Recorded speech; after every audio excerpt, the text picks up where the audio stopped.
We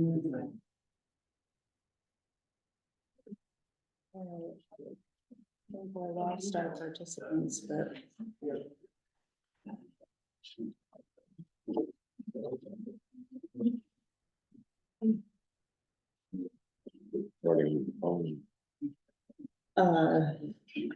Yes, just the.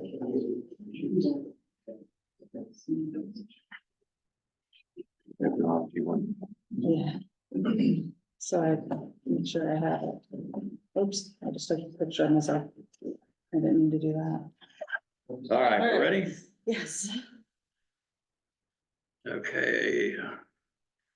I have, 10:01 according to my. Let's call a meeting to order at 10:01. Okay.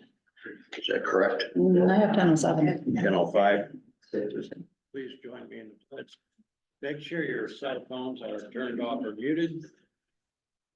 I pledge allegiance to the flag of the United States of America and to the republic for which it stands, one nation, under God, indivisible, with liberty and justice for all.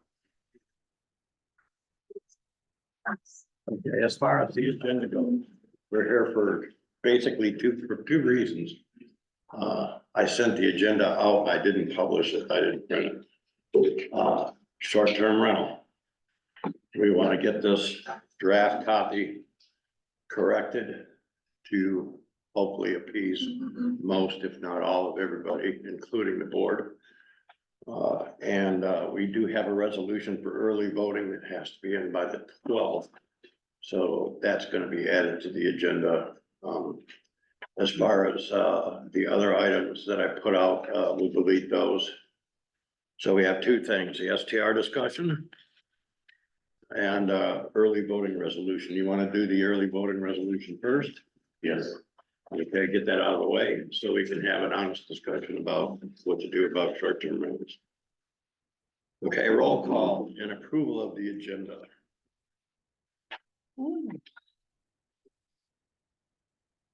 Rick Bradley, Yes. Albert Keys, Here. Tom Backers, Here. Joanne Childs, Yes. Christine Johnson. Here. Okay.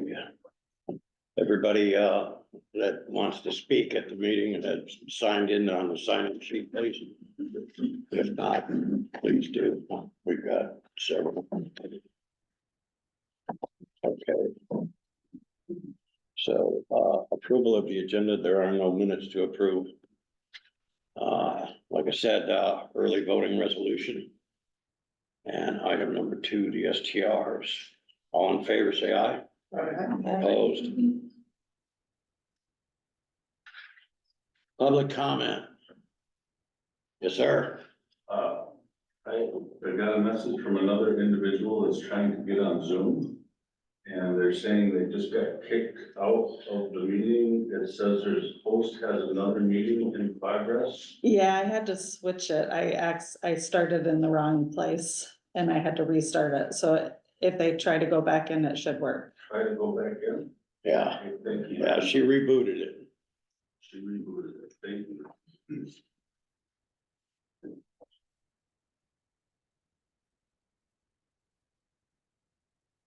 Okay, the resolution. We got one back here, Tom. Yes, sir. At the last regular meeting, you emphasized that we would be discussing the sheriff's contract here too as well. Right. You even invited Sheriff Whiteford and John West. The sheriff's contract would come up in the budget workshop. Okay. under Okay, contract. yeah, there are other contracts we need to discuss too. As far as and what to include and where the money's coming from. So, yeah, that's part of the budget workshop discussion, which will commence once we're done here. Early voting resolution. How many of these did you? Just one. Okay, resolution 1 of 2024, establishing an early voting site. We have to establish precinct 1 of Clearwater Township. A resolution to establish an early voting site location for Clearwater Township, Kalkaska County, Clearwater, the Board of Trustees of Clearwater Township resolves, whereas under authority granted under Public Act 81 of 2023, the Township Board must by resolution establish the locations for all federal and statewide election dates. And whereas this site may also serve as an early voting site for additional election dates if approved by the local board.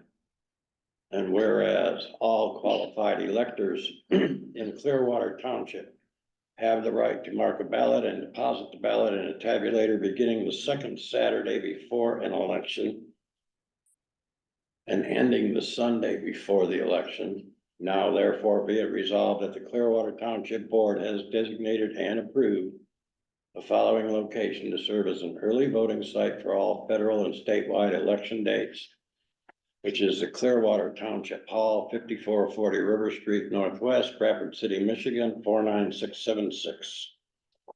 Roll call vote, please. Any discussion? Need a second. I need a move to adopt, and I need a second. Second. Motion by Backers, second by Brett.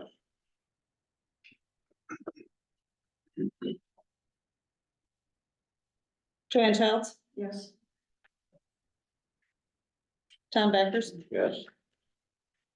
Greg Bradley? Yes. Albert Keys? No. Christine Johnson? Yes. Who's that?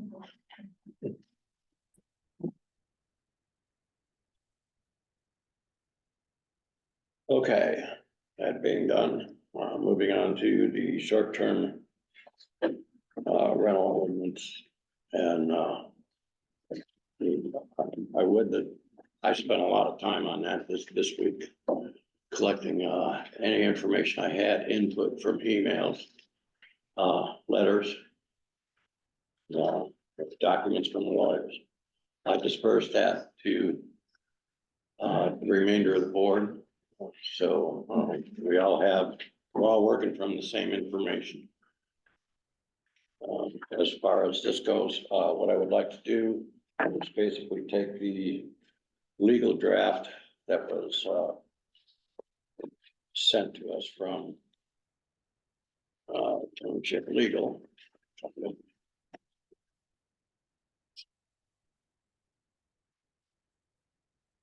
And the resolution per se that we sent them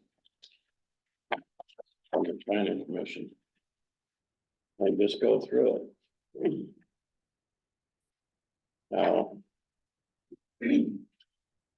I don't know how to handle the public comment on this, but I think a public comment session would be in order prior to us going through this. So we do have your input. So basically gauging the temperature of the room, if you will. So with that being said, anybody have something that they want to say? Ms. Kelly. Thank you. My name is Sue Kelly, and I live in an R1 zone district. I live in an R1 that is increasingly seeing more and more commercial businesses pop up in the form of short-term rentals. Some of these short-term rentals are actually pseudo hotels.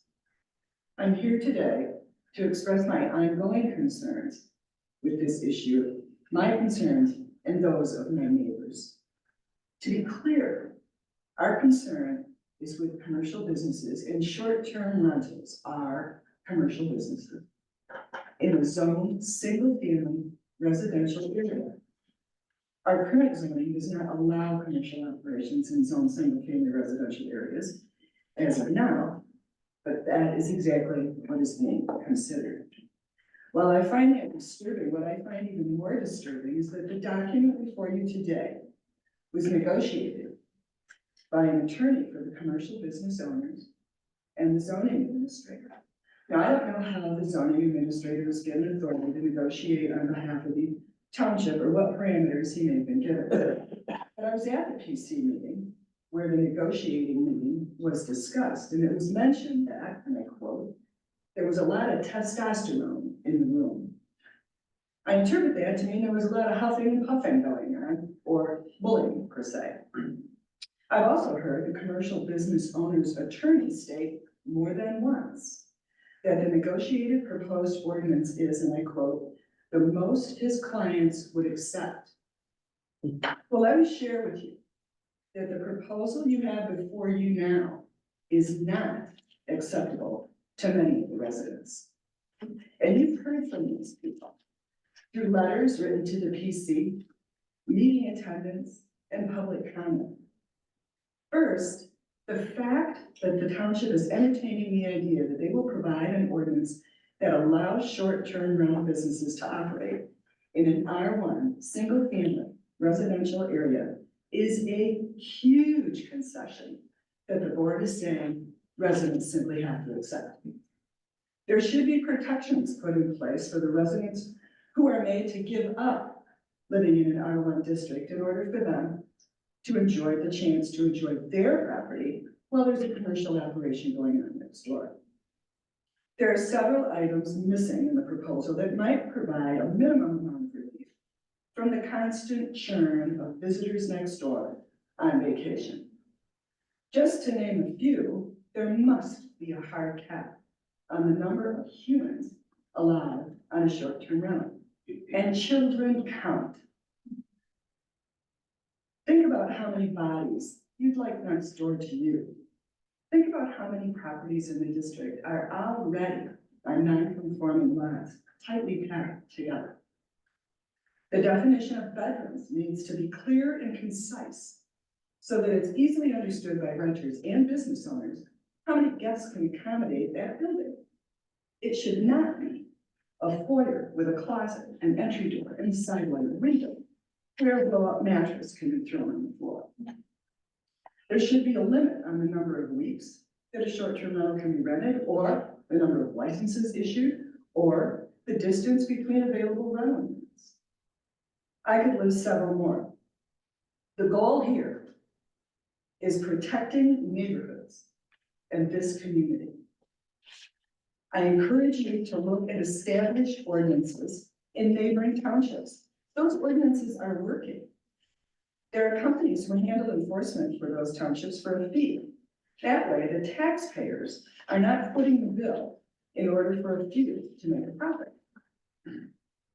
Now, I know that this has been a long and arduous process, but please take a moment to look at what other townships are doing. If you are going to allow short-term rentals in an R1, single-family residential neighborhood, please, first and foremost, prioritize maintaining and securing the sanctity of our neighborhoods and this community. Thank you for your time. Thank you. That's our, They're still saying that they can't get in on Zoom. There's individuals that they said the host is on another meeting still. Maybe you logged into the wrong meeting. I logged into our Zoom account. And that's the only way I can record.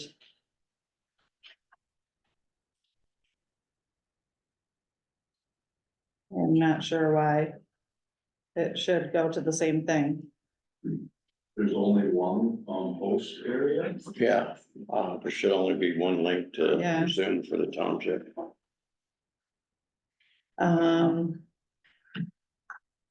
If, are they a member of the Clearwater Township Matters page on Facebook? Maybe, If they are, I posted the link on there.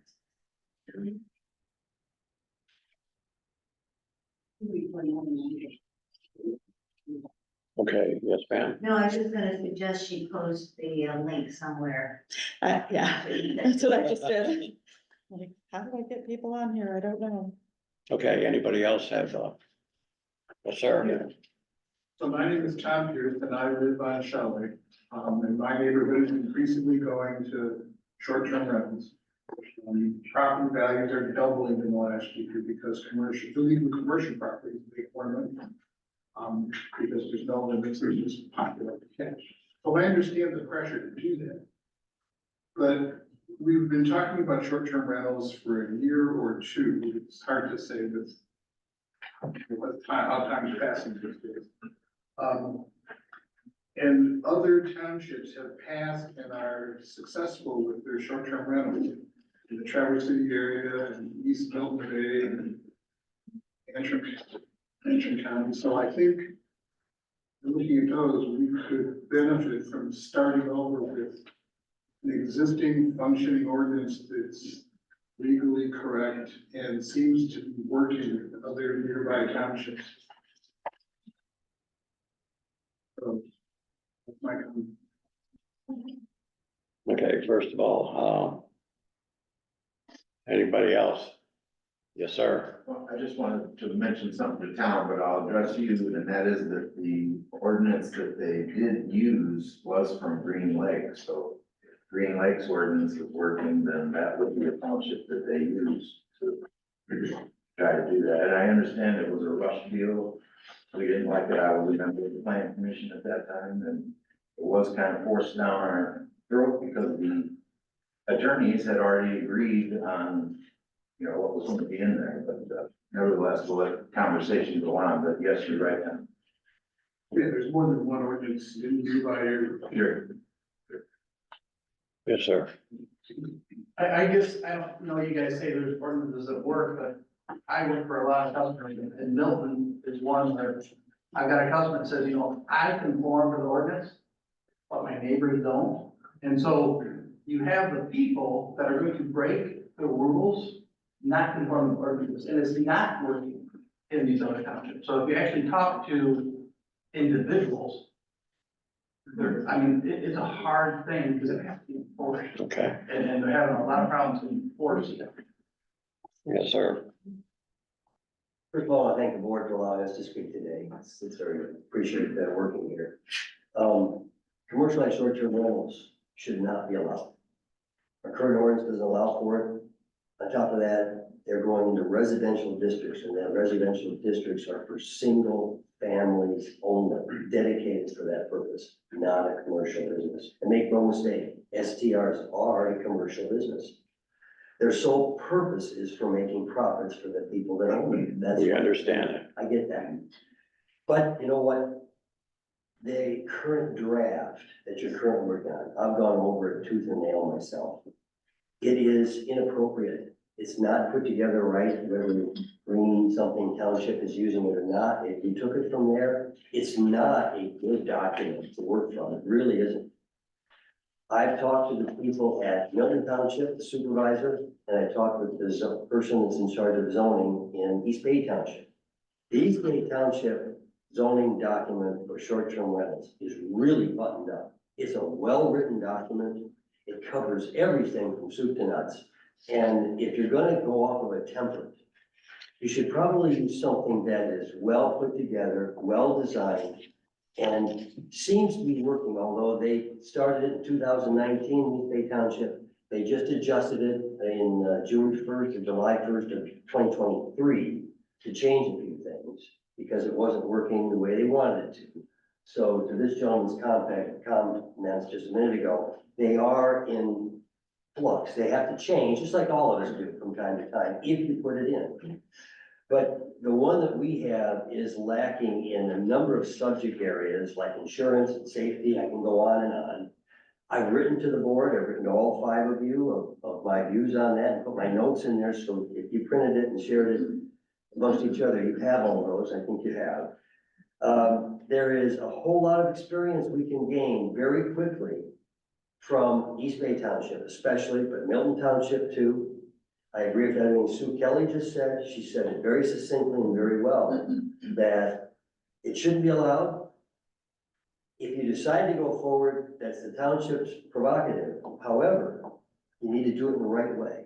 And right now, that draft you're working with is so far off. It's so far.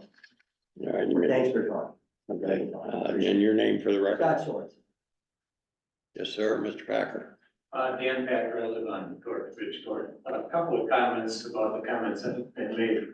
One is that, when that document, the proposal that you're looking at now, was not proposed by attorneys, it was proposed by one attorney, and our zoning administrator represents the township. That attorney represents a small group of special interests. That's where the document came from, it wasn't from other attorneys.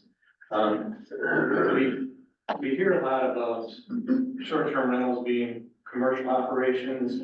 Some agree with that, some say it's just another use of residential property. I gave you a document this morning, and I'm gonna read a quote from that if you don't mind, and I'll read a prepared statement that I have here. And here's the quote from those documents. It has been determined repeatedly by the Michigan Court of Appeals that short-term rentals within Michigan communities that are subject to residential, business, and commercial restrictions are prohibited because they are commercial activities that are inconsistent with residential use. End quote. That's from the Michigan Court of Appeals. They are commercial enterprises. So to continue my statement, commercial short-term rental enterprises do not belong to residential R1 zone. There are other districts that are more suitable to rental businesses than residential one. Now, having said that, I believe that there should be available to homeowners in residential one the ability to rent their homes for very short periods of time throughout the season to recover some of their expenses. And I think that's fair.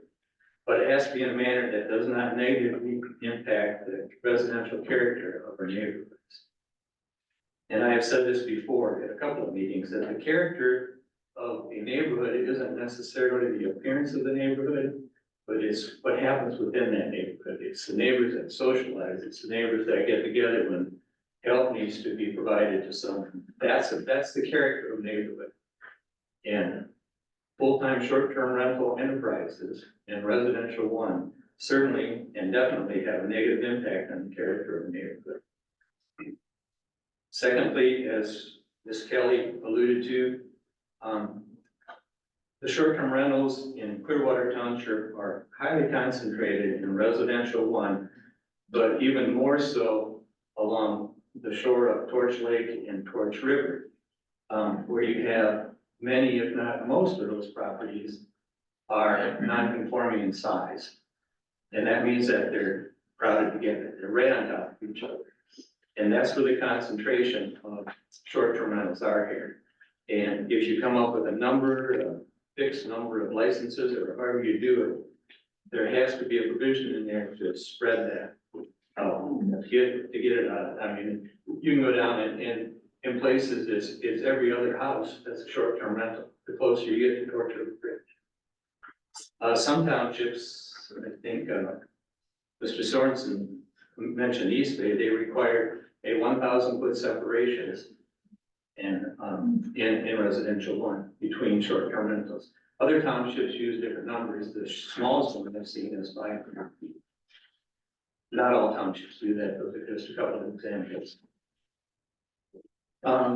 Third, also, on the capacity limit, the occupancy limit, you must have a hard cap.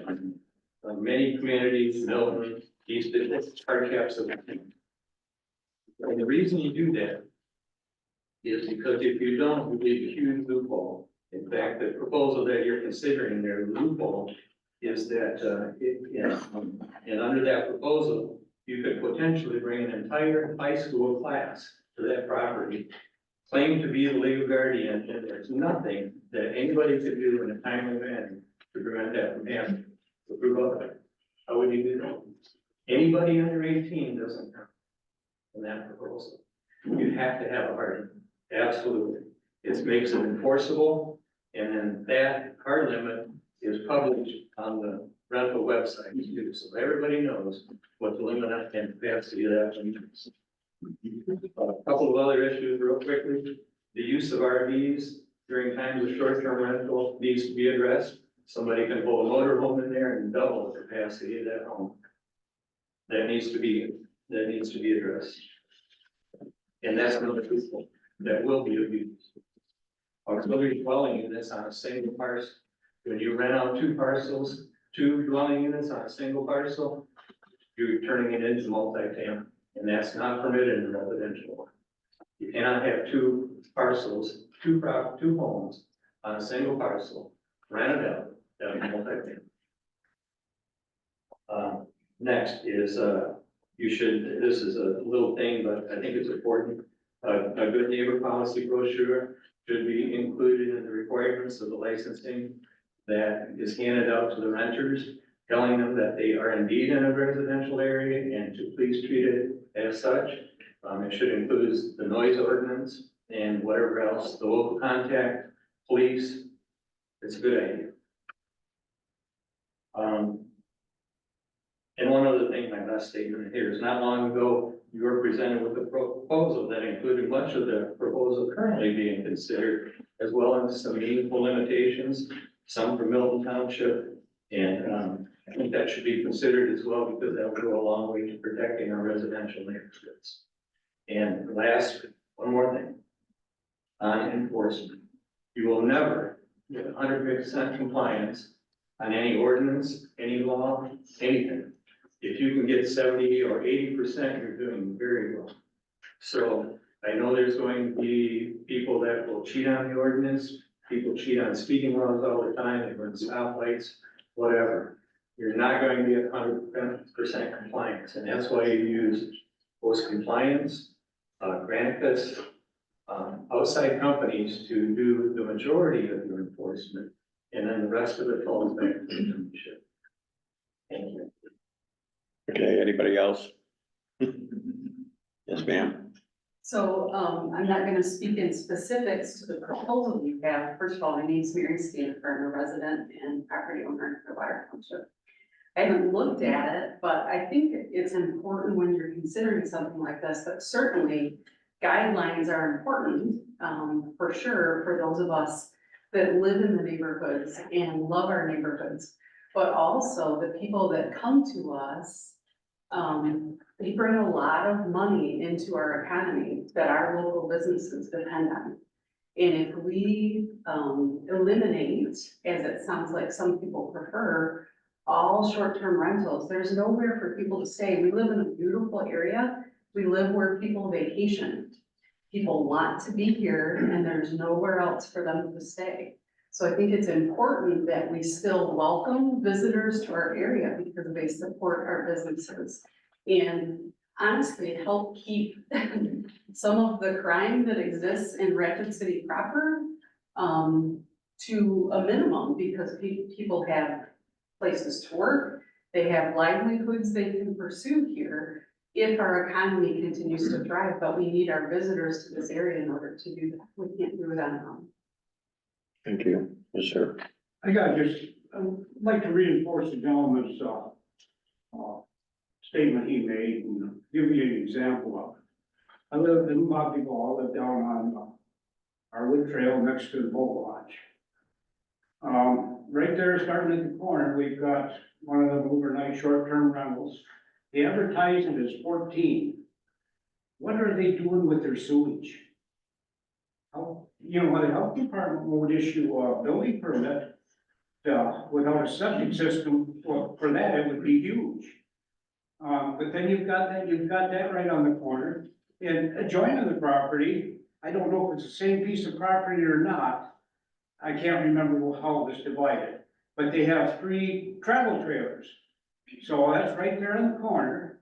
We skip 2 lots that people will have, they come up with campers, they're fine, they just show up once in a while. Then right across my driveway, I've got another one of the short-term rentals. Plus I'm dealing with, the parking from the, boat landing and the pontoon boat, rentals.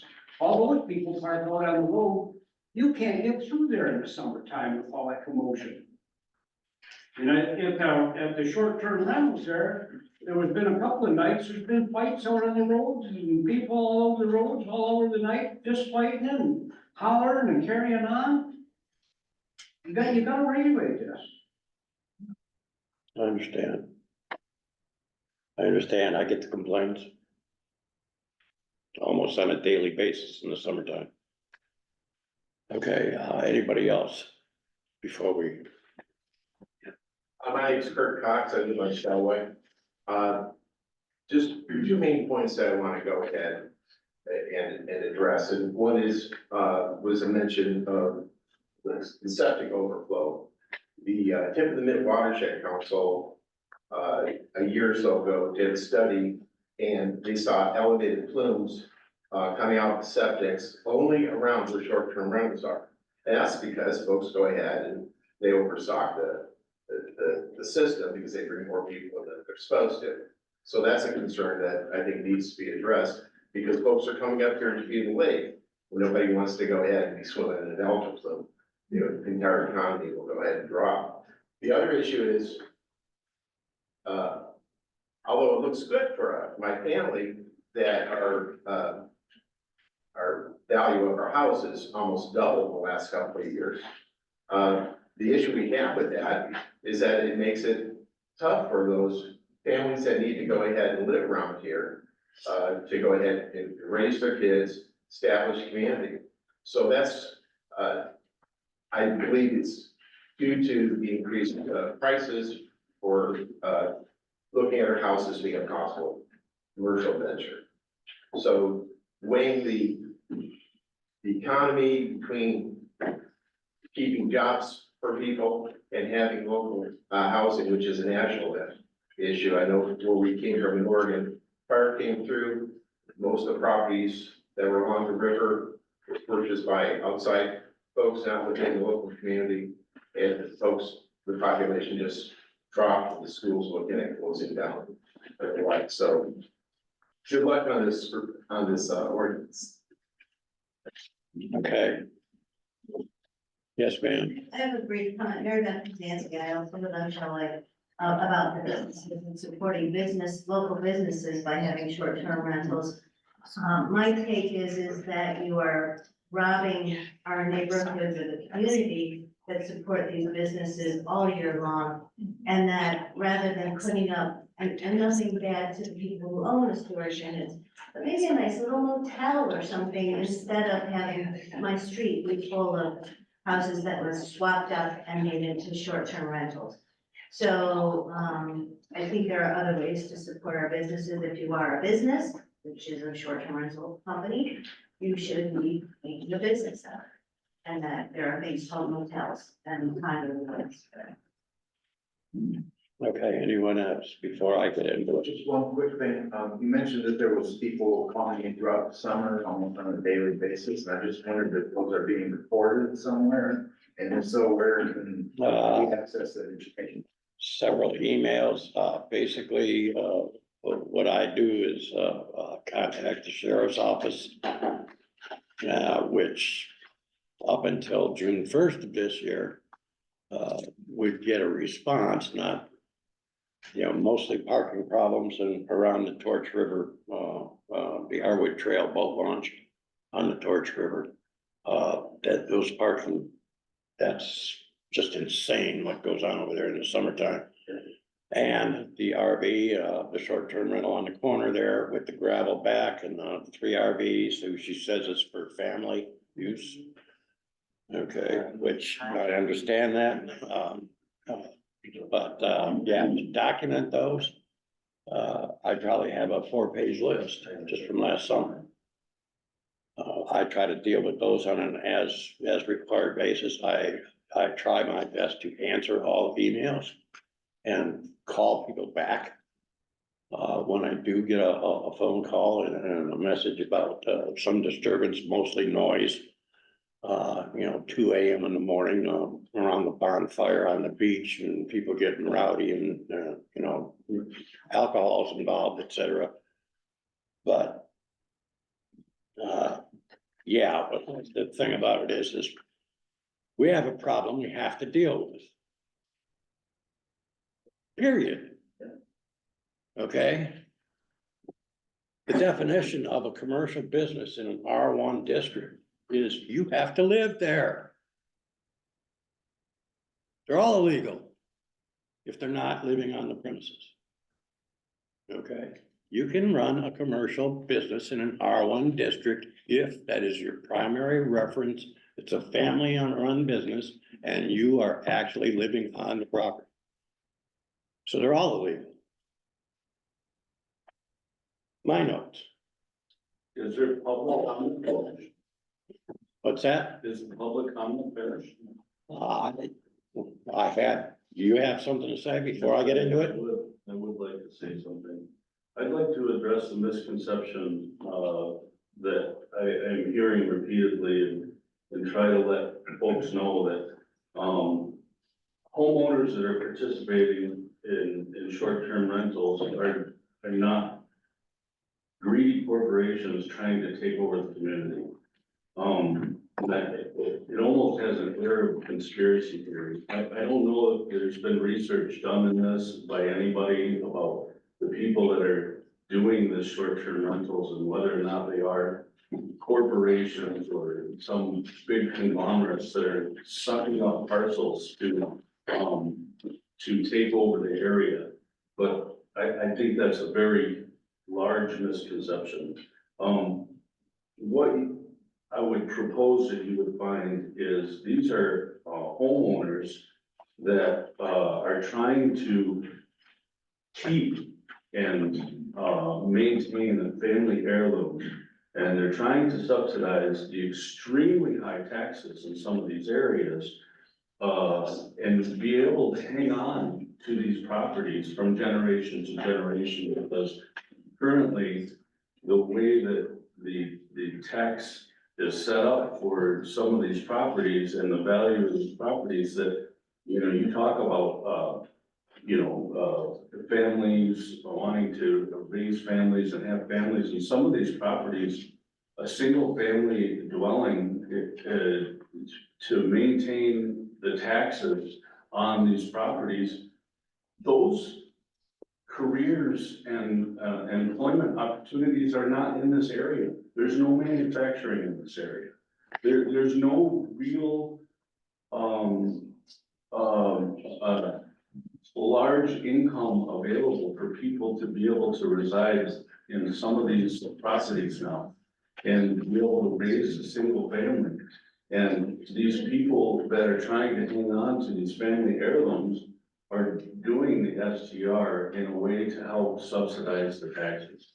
We understand. Airbnb, while they have an air of some large corporate takeover, are really just a new concept that gives the ability of the homeowner, the property owner, to be able to do what real estate companies have been doing for years and years and years within the area. This area was founded on people coming to the area as tourists and coming. There was lodging up and down Crystal Beach Road that is not there anymore. Perhaps maybe it's been rezoned incorrectly. Where are the abilities to do the lodging? There's nothing available in the area. But Airbnbs are simply a way for the homeowner to be able to do the process simply in the same way that you go online and you try to do something for your home. Maybe you order groceries, maybe you use to ship something on UPS or something like that. Real estate companies did this for the homeowner at an exorbitant cost for years and years and years so that they could maintain their family heirlooms. I'd like to ask, has the commission proposed or considered an economic study similar to her mention to understand how much income flows in the community from the tourism? Again, a community with no manufacturing tax base and primarily service work and property taxes where there's not one hotel for lodging. And has anyone considered how asking for extremely strict limitation on a historically tourism-based community could adversely affect the financial health of the businesses and the workers that depend on tourism? So my only point is while you're considering what would be probably a positive change in being able to establish some frameworks that are very necessary, certainly. You're not necessarily trying to penalize large corporations trying to come in and suck up properties. The majority of these people are trying to hang on to family heirlooms and to have something for their children and their grandchildren to keep coming into the area that has been enjoyed by so many for so many generations before, it was only an R1 district. Okay, I understand your point completely. All right, the problem is we have two factions here. Yes, sir. Also, you know, we own the old general store down there on Crystal Beach. And up in the attic, I found this whole box of all these receipt books for Torch River Resort, which had like 9 places all the way down Crystal Beach Road. These are from the 40s, and this was done before that. So, you know, this has been going on for way before they zoned it. No, I understand that. I understand that. The problem is we have two people. We have the legacy property owners. Okay, who've been here forever, generations. Okay, who are just trying to hang on to that piece of property. Okay, we understand your point. All right, property owner does have a right to rent his building.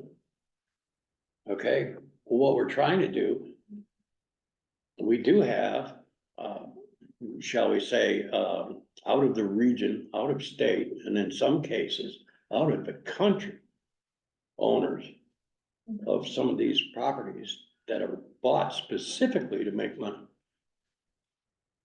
So we have to find a way to, first of all, if we don't allow STRs anywhere in this thing, they're all illegal, like I just said. Okay, how do you enforce that? How do you shut everybody down?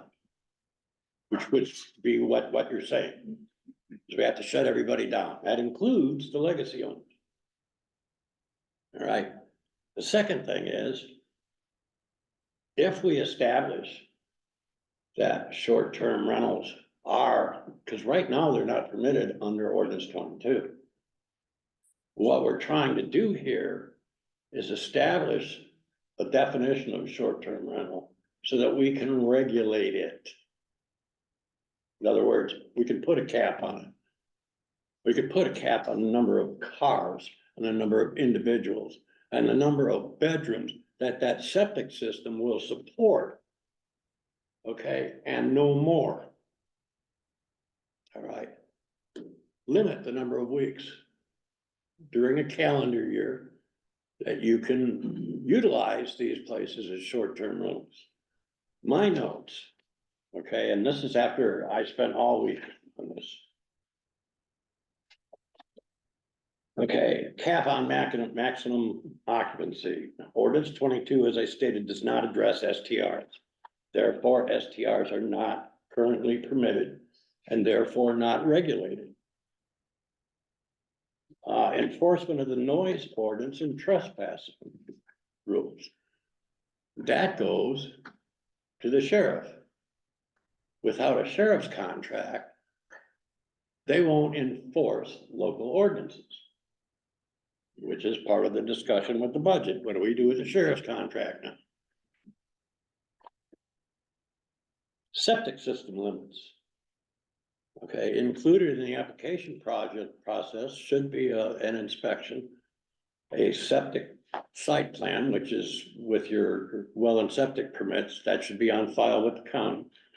Okay, and for any septic system that hasn't been inspected within the last 5 years, a clean out and an inspection and a cap on the number of people or bedrooms or bathrooms that system will support, so that we know and they know anything over that, you're in violation of your license. Parking. I've tried to deal with this. I think, basically, if you put a cap on the number of people, then you could also say that, 1 vehicle for every 3 people or 4 people, in that is allowable. Anything over that, basically you're in violations of your license. Again, these license requirements would have to be overhauled tremendously. They do artificially inflate property values. Everybody pays through that with their taxes, especially the people that live here. Okay, um, the people that don't live in the county and the township, probably don't care, because if they're willing to spend, $2 or $3 million to tear down a cottage and put up a condo, which is basically what they're doing over there, they don't care about what their tax base is. But it does affect the people that live here.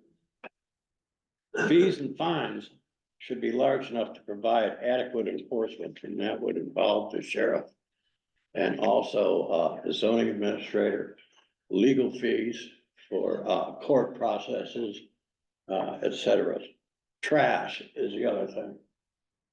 Okay, I know a lot of the complaints I get are garbage, left on or near the trash bins, not sufficient trash bins. People dumping their trash in the public access dump sites across the street, etc. Most of the input I got supports an ordinance. Okay, I had a couple of people say there should be no ordinance whatsoever.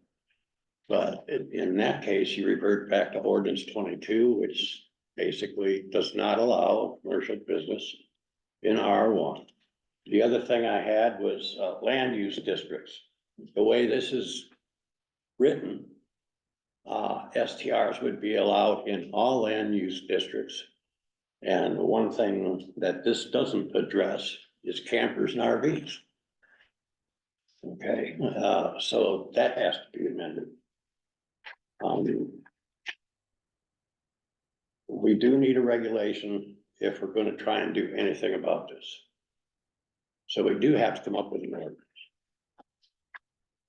I haven't gone through East Bay Township. I know Whitewater Township has banned them. I don't know how they enforce it. They do have their own campground though in Whitewater Township. We don't. East Bay Township, I have that one right here. I also have Milton Township. I have suggestions for some of the items here, if we want to go through it verbatim. We do have I have Mr. Packer's input, I have Mr. Sorens's input, we have the lawyer's input, and I have my own input. At this point, what I would like to do is go through the draft that we have and basically find fault with it, so we can correct some of this stuff. Right, this has been 2 years in the making. It's time to come up with something that's enforceable, that pays for itself. Okay, all right, that accommodates the people's right to rent their property, but at the same time limits their right to a certain degree to accommodate, shall we say, the character and nature of the neighborhoods. All right, so that we have enforceable legal avenues, whether it be law enforcement with the sheriff's department, who actually goes out and writes tickets to people for violating our noise ordinance or trespassing, or in some cases theft. I've had a couple complaints about firewood disappearing for bonfires and kayaks being removed from premises for a weekend outing and then left on the beach somewhere. So it's something we got to deal with, and I would leave it up to the board here how we want to approach this. I would say we just take the draft from legal and go through it item by item. I know there were some suggestions about our definitions are lacking. Also, I have looked at the Michigan residential building codes, which define bedrooms and bathrooms. requirements for, rental units as far as safety, fire, egress, that kind of thing. And the load on septic systems, which is the public health department. So a lot of these things aren't addressed in what we have, and we need to fix that. Yes, sir, one more. If possible, you've been a member of chair of the planning commission, and you've outlined reasonable guidelines. Can't you just say with those guidelines, send it back to the planning commission and have them write the ordinance? This has been back to the planning commission, what, twice? Mr. LaFew? Okay, and I said at the last meeting, we're not gonna send it back there, we're gonna fix it here. Because eventually it's gonna end up here anyway. So what I want this board to do is review what we have, make amendments and changes as necessary. Okay, and something that we can all live with and that we can enforce. Whether it's legal or otherwise, whether they have to go to court or start writing people tickets or for some other thing to have people arrested. The thing about this is we have to make sure that once we get this done, it does pay for itself. That includes any legal and court fees, any service process, any paperwork involved, pay for law enforcement, which this should actually help us pay for an extended sheriff's contract so that they will enforce our ordinances.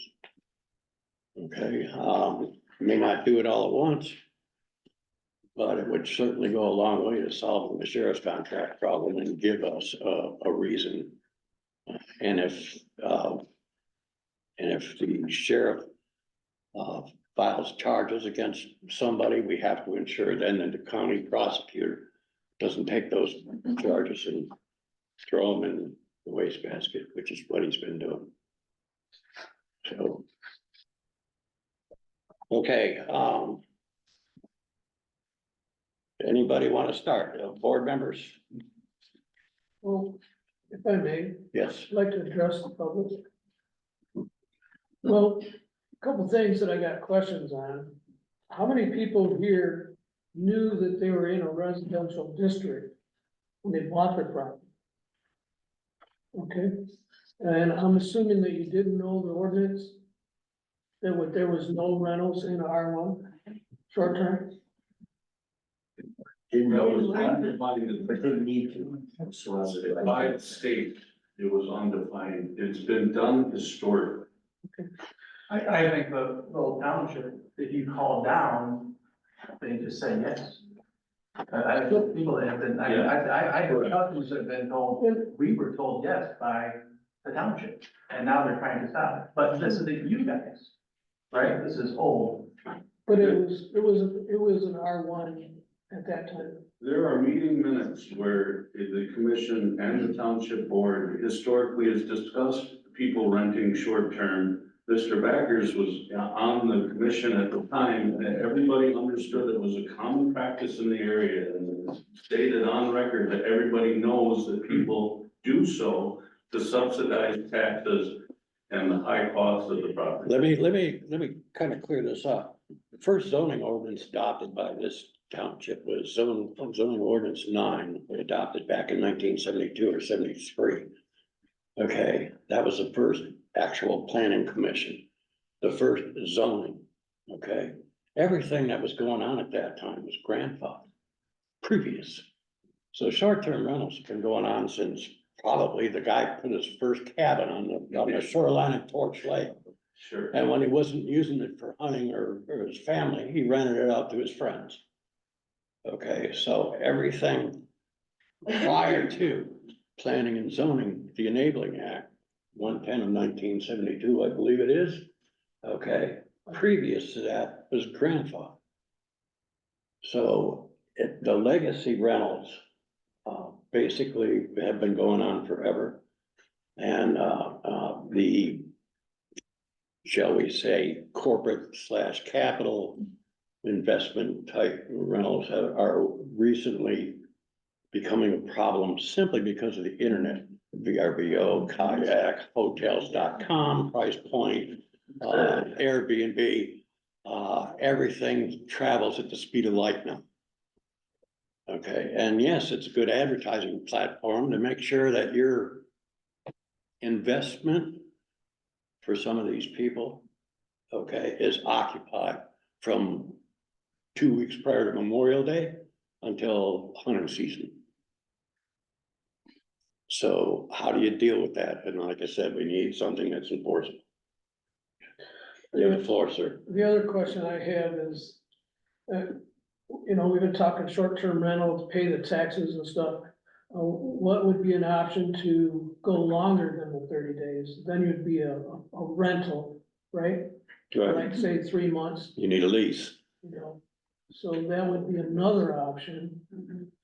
Would not be an option. No, well, just because my daughter just bought a house on Harwood and she's gonna do long-term rental, but the problem is, long-term rental still has to pay the high taxes, and my daughter's analyzing everything. And I wish our government would solve some problems with, I mean, there'd be incentive for people to do long-term rental if you could eliminate it's double tax, pretty much, once you rent. There's no homestead taxes, you are in trouble. You know, and she's trying to figure out how she can afford this house, so she moves back home and move back into it. Right. So I'm one of the newbies. We've owned our property 3.5 years. But, I did my due diligence. I knew I wouldn't have a homestead. I knew I was gonna be charged what I was gonna be charged, shocking as it was. I knew it was coming. And, if the people that don't do their homework and don't understand, if you're a newbie, not the legacy folks, that stuff starts building up for comparisons and handing down, you know, stuff that they inherit from mom and dad or family right now. You've got to do your homework, and not doing your homework doesn't fall on me. Someone else doesn't do their homework. I did my homework. Okay, maybe we could, I also did my homework and it went over planning commission and township notes where it was recorded that it was understood that short-term rentals were historically practice done in the community, and Okay. that's, so how do you suggest we regulate this then? well, a framework is not a bad thing. I mean, I've heard some very considerable comments. I mean, the trash, I can see would be a problem in some areas. I know I personally have a resource and it's available to everybody. And maybe this is something that is in the framework where trash is picked up on a regular basis and not just once a week. And those people have to pay for that custodial service to keep the area clean. I know I do. I mean, I go well and beyond to try to be courteous and make sure that I don't want my property trashed, you know. Not everybody feels the same way. I can tell you that for a fact. As far as out of town, out of state, out of region owners, they could care less. Because they don't have to look at it. Well, if they wanna rent their property, they're gonna need it cleaned up. Well, I know. They're not gonna rent out a trashed property. Okay, Truthfully, I appreciate what you said. And that's, if I'm a neighbor there, I would be thankful for that. However, I'm encouraging the board, forget the past that it dragged on year after year. after year. right. We gotta do something, to your point earlier. It has to be done, whether it's no short-term rentals or something fully regulated property like an East Bay Township type of ordinance. Something has to be done. Okay, so how many people have short-term rentals that are sitting in this audience right now? Show of hands. Okay, And several But online. there's people that are not able to get on Zoom.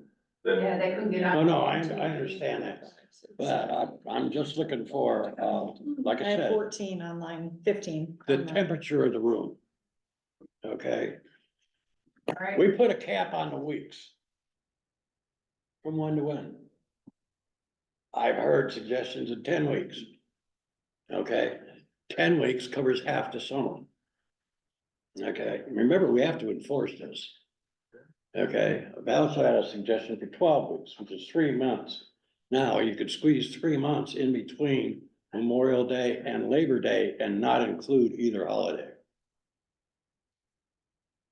So a suggested cap from the people that utilize short-term rentals. Would it be 10 weeks, 12 weeks, or if you include Memorial Day weekend and Labor Day weekend, you would have to go to 14? Any suggestions? I mean, I think one big problem with short-term is that when you had your trouble short-term rentals, is they're renting them 2 days at a time. Yes. And I think if you had the main months where they had to rent a week, because I'll be honest, it's totally different when I started. I thought we were gonna have partiers, we were gonna have problems. We have nothing but families that have stories of coming up here year after year after year, and they are great people. Well, I understand. But we don't do, no, during the main months. Basically, what we want to do is put the onus for the conduct of the renters, okay, on that owner. Okay, so basically, through the licensing process, you know, if we have a problem with a rental for excessive noise or partying in the middle or trespassing or whatever. So we have a citizen complaint, we write a ticket. All right, that ticket goes to the owner. Okay, it's a violation of his license. It also comes with a $500 fine. Okay, the second one, and most of what I can find in my research, the second violation is a $1,000 fine. In my book, you get 3 of them, 3 strikes, you're out. We suspend your license for a year. Okay, and shut down your operation, whether it needs a court order or whatever. Okay, now that eliminates. So, I mean, you're gonna have a fist fight here sooner or later with somebody. And I would guarantee it wouldn't be the legacy owners. Because they have to live in this neighborhood. They have to deal with their neighbors. I've talked to a police officer, and he said, when they come to a place, when they have that problem, they find out, they ask, who is the responsible person here? And they give that person a ticket. Right. Now, whether a owner should get a ticket for it, I don't know if I agree with that. It should be the person that's staying there gets the ticket and the owner gets notified. The owner is responsible for the character and behavior of his renters. You can't be responsible for other people's behaviors. Now, if you don't put any teeth in this, if I deal with, you know, if somebody comes in here from downstate or Ohio or Indiana, and you hand them a ticket for 5 or for whatever, the noise violation of the noise ordinance, I think it's $100. You actually expect somebody to pay that? But they would notify the owners, and the owners could get hold of Verbo and Airbnb, we go after them. Yeah, but we don't wanna spend our time. They're not delivering to other Okay. people. I want to get back to my question. I got just 1 or 2 more at the most. How many people here that are short-term rentals actually do it for profit?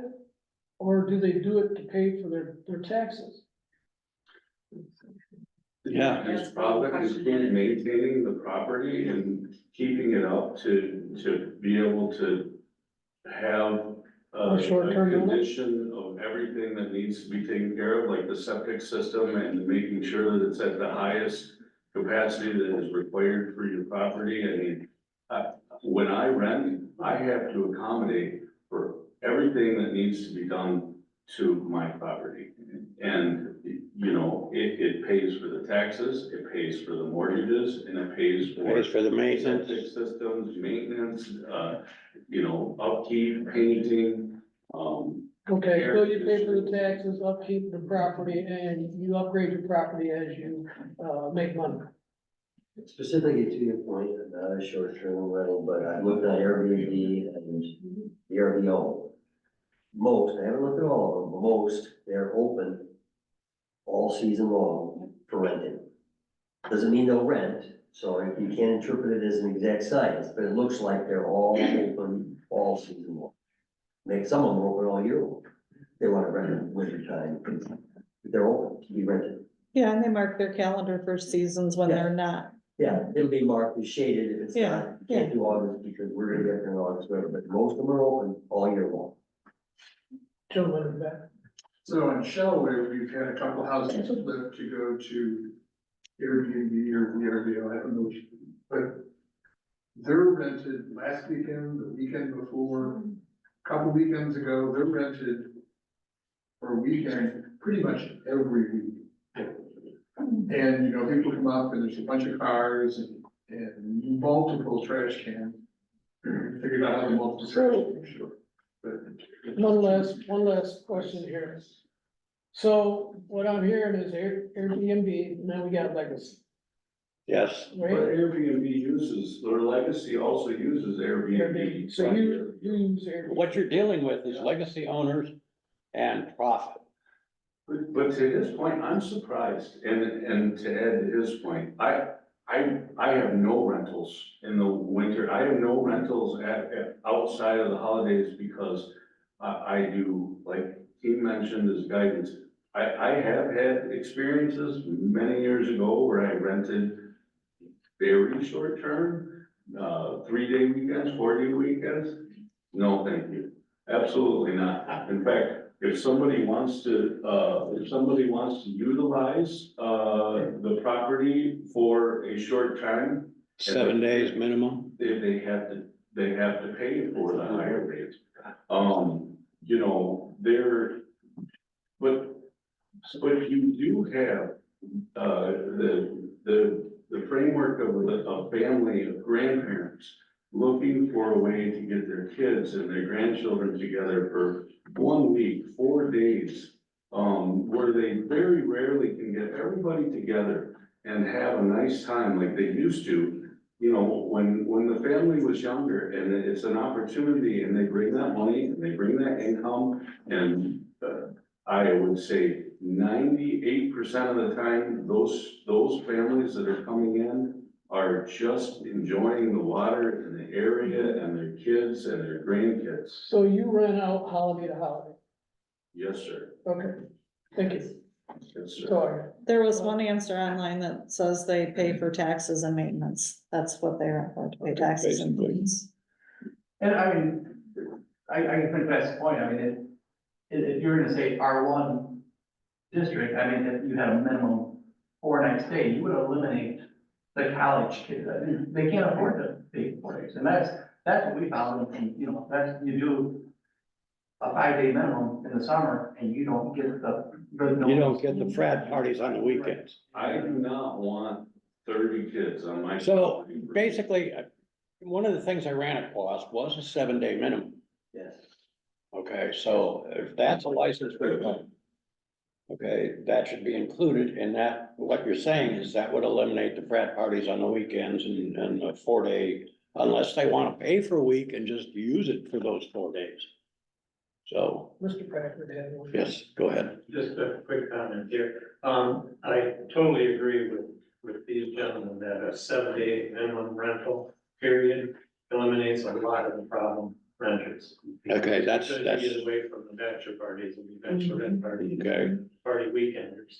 But that 7-day minimum it goes a long ways. Okay. And one more comment about the length or the number of weeks you're speaking of. I mean, our season runs from Memorial Day to Labor Day. That's the peak of the land season. And if you allow 10 or 12 weeks of that period to be rented, then you may as well not limit it at all. Yeah, I You're wouldn't essentially limit it at renting all. out the whole season. It's true. Milton Township uses 6 weeks. And so that's half the summer season, essentially. And they also restrict it to only 2 weeks in a 4-week period, which spreads it out along the season. Across the season. So that spreads it out, but then again, we're hurting the legacy owners. If you make it too restrictive, you're gonna find homeowners selling in properties where they can't keep up, they can't maintain, and you're gonna have nothing but McMansions throughout this community, like the one way down on Crystal Beach Road. Go ahead.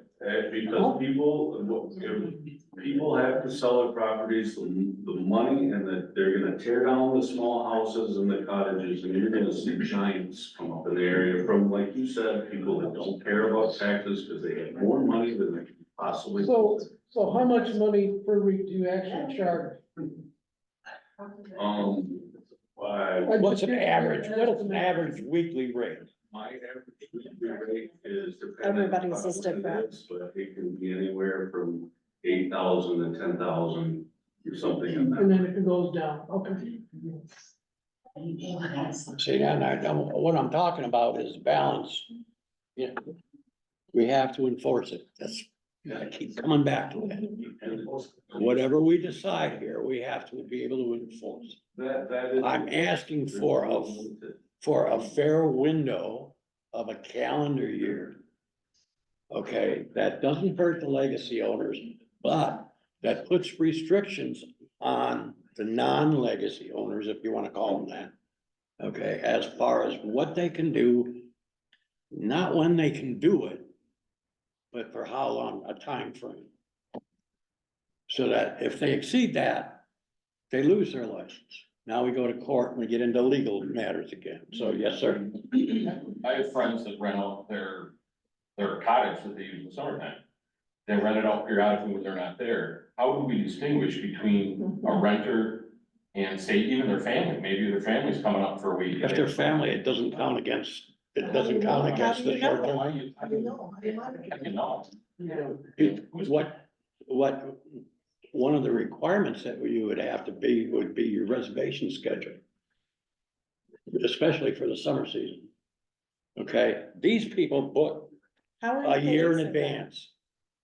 Are you gonna check every Airbnb or every short-term rental for their schedule No. on a daily basis? Because the schedule changes daily. Sure, but I can comment on that. It's a good point. However, all of us come down Rapid City Road here, coming into town. We see the warning sign at 35 miles an hour. Then we see radar at 35 miles an hour. In 4 years, I've never seen a radar gun out there. How is that enforced? Right. How is 35 miles? It's a point, but I tell you, neighbors enforce it. Yes. My eyes and ears are there all the time. It's over all my neighbors on both sides of me. I think there's a lot to that. Well, You know when what I'm family trying, members what I'm are. trying to I've say met the is, family. Yeah. Okay. Yeah, and my neighbors know my kids and I know their kids, so if they're gone, their kids are. if we put a cap on the season, what's reasonable is what I'm looking for. Reasonable. 3 months. I think if the busy season is typically holiday to holiday, there's really no need to regulate. I mean, what if somebody does wanna come up for a weekend in the winter? What if they wanna come up and go snowmobiling or ice fishing? You know, why would you say, no, you can't rent during that time? Hunting season or trout opener. Right. And I have had inquiries, I've not done it myself, but I know that people do look for a place to gather their families too over For the holidays, Christmas, yeah. Thanksgiving, New Year's. Gotcha. Mr. Backer, my proposal, address these issues with limitations only in R1, mostly. And also seasonally from May 1 through the end of September. Opening up the rest of the season for unlimited through the rest of the season. It allows for 6 weeks, Milton does, no more than 2 weeks in a 4-week period during the time from May 1 through September, only in residential. Okay, so you're saying a restriction should apply from Memorial Day to Labor Day? No, I'm saying from May 1 through the end of September, because Right. that's, because the season is, our summer season is October, it's Memorial Day through Labor Day. But that season is now spilling over well into September, through September, so I think you need to include, May and September. Well, yeah, color. If we put a cap on it at all, okay, what we're trying to do here is alleviate the trashing of the neighborhood party, particularly in the That's summer. happening in the summer. Particularly in the summer, but I think a 7-day minimum probably cures more than half of that problem. If you limit weeks like he is proposing, when Milton Township did that, if you looked on Zillow, when they enacted that, what he's mentioning, you wouldn't believe the number of properties that went for sale on the other side of the lake And now, look over there and look at the McMansions that have been built and the little houses that have been knocked down. It's those people that were trying to maintain their properties and their taxes. So by restricting this, any part of it, the season, the summer season especially, okay, the legacy owners are getting hurt, is what your point is. Okay, and the little cottages disappear and three-story, Just look across. 14-bedroom. You can see it, I just want they buy 3 or 4. They're all big, but one. You know, I rent 7-day minimum, so, and I'm afraid to say that that's an absolute good idea. I don't know what the right reason is, but I know that what I do is not the same and a perfect fit for everybody else that's trying to maintain their property either. I mean, I'm not for, I'm not a proponent of having corporations that, I don't know of any corporations coming in to swoop up the houses that I'm aware of, but I'm not for it if there are. No, but real estate investors and people that are looking to make money, okay, are using Airbnb to find out where the hot destinations are. Then they contact a real estate agent, any property for sale in this area, okay, where I can plug down, $500,000 on a place that's worth 150. Okay, tear that thing down and put up a motel and start charging $8,000 a week in the summer period. Who could tell me whether or not the issues that are arising out of short-term rentals, like the trash and the noise and the parking, who can tell me for certain that that is from the short-term renters? I can. Can you say for certain it's not from people who Absolutely. come to just Because be on Torch Lake or Going down to families? the door. Well, but part of the problem too is public access sites. You know, people bringing trash in off their boats and dumping it, but that's a different issue. It is different. This is not rental units themselves. Okay, what I'm trying to do here is get a feel for how we can enforce this. That doesn't hurt the legacy owners. Okay, that doesn't hurt the responsible, shall we say, out of township, regional, or downstate type owners who have a second property up here. Okay, but puts the clamps on, the people from out of state and who are abusing the Airbnb and VRBO system. One of the things that, Mr. Packer showed me, immediately after we came up with the first draft of this was a VRBO ad for a place on Crystal Beach Road, and I know the place. They just tore the building down, they put a 3-car garage up, and the upstairs, they basically converted it into a dormitory. And it said max occupancy 34. 34. Well, I think it's also for the board to realize too, we also need to think about the residents themselves that are here. Right. Okay, don't. Yes, sir. I'd like to say something. Back in 21 or 22, I get days, years mixed up. We had complaints about the Tiki Hut. And somebody brought in a petition with bunches of names, and I thought, wow. So I looked, and only 11 of those had property along the lake. They were from all over the world. And I'm like, what? Are we having everybody from all over the world governing what we're doing here? I hear you guys. I've been a subdivision. I wouldn't want someone right next door to me every week having different people there. I like the community. I like the idea. I talked to a lady this week who lives in Central Lake, and she has a place that her grandkids grew up on Torch Lake. And now what they do in order to pay the taxes, because it's too much for them, they let the grandkids know, you know, if you want us to keep this, how about chipping in a little bit for the taxes? She did have an issue with the person next door. They had a bachelor party.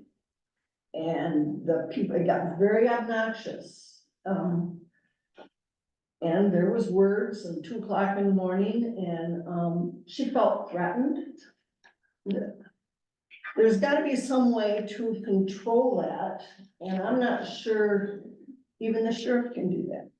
I just feel like we need to help the people who want to make a little bit to keep up maintenance on their place, maybe rent a little bit, but not make a business out of it, per se. How much do we want our community to change? A few years back when the, Torch River, no, not Torch River, the park on, Crystal Beach Road was gonna sell. And a person came that lived along the lake and was concerned about that becoming an RV park similar to Acme or whatever. And because they came up here to be in a quiet area and I understand all that. I also understand there's change. Everybody's changing. How fast do we want that to change? I grew up here. I remember when there was a hotel on Torch Lake. I was about yay high. I remember when they tore it down on Crystal Beach Road. My dad took me there. How much do we want our community to change? We can control our community. We can't control these outside people coming in and taking over for profit. So that's where the key is. I appreciate all of you. I appreciate Sue and Dan, and these are people in our community. And I almost wish we could put a vote on people all over, send it out there as vote. What does Clearwater Township want? Instead of trying to get people to just come to a meeting, that's hard to hear what people really want, but I think if we could put it out there, I don't know how we would do it, probably should put it in a newsletter, that might. All right, let's move on.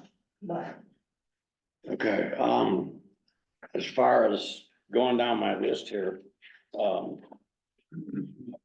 cap on occupancy, if you do it by bedrooms, like I said, we've got a dormitory on, over a 3-car garage down on Crystal Beach Road that has, I think it was 5 sets of bunk beds in it.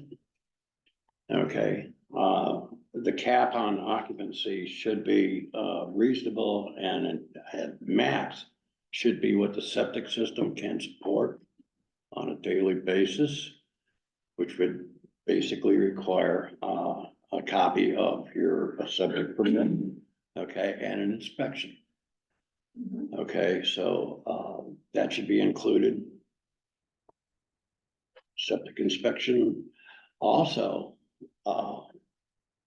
any owner should provide his, copy of his, insurance certificate with the application. Make sure that the premises is insured, and homeowner's insurance, whatever. I had that on my list. Parking. The number of cars.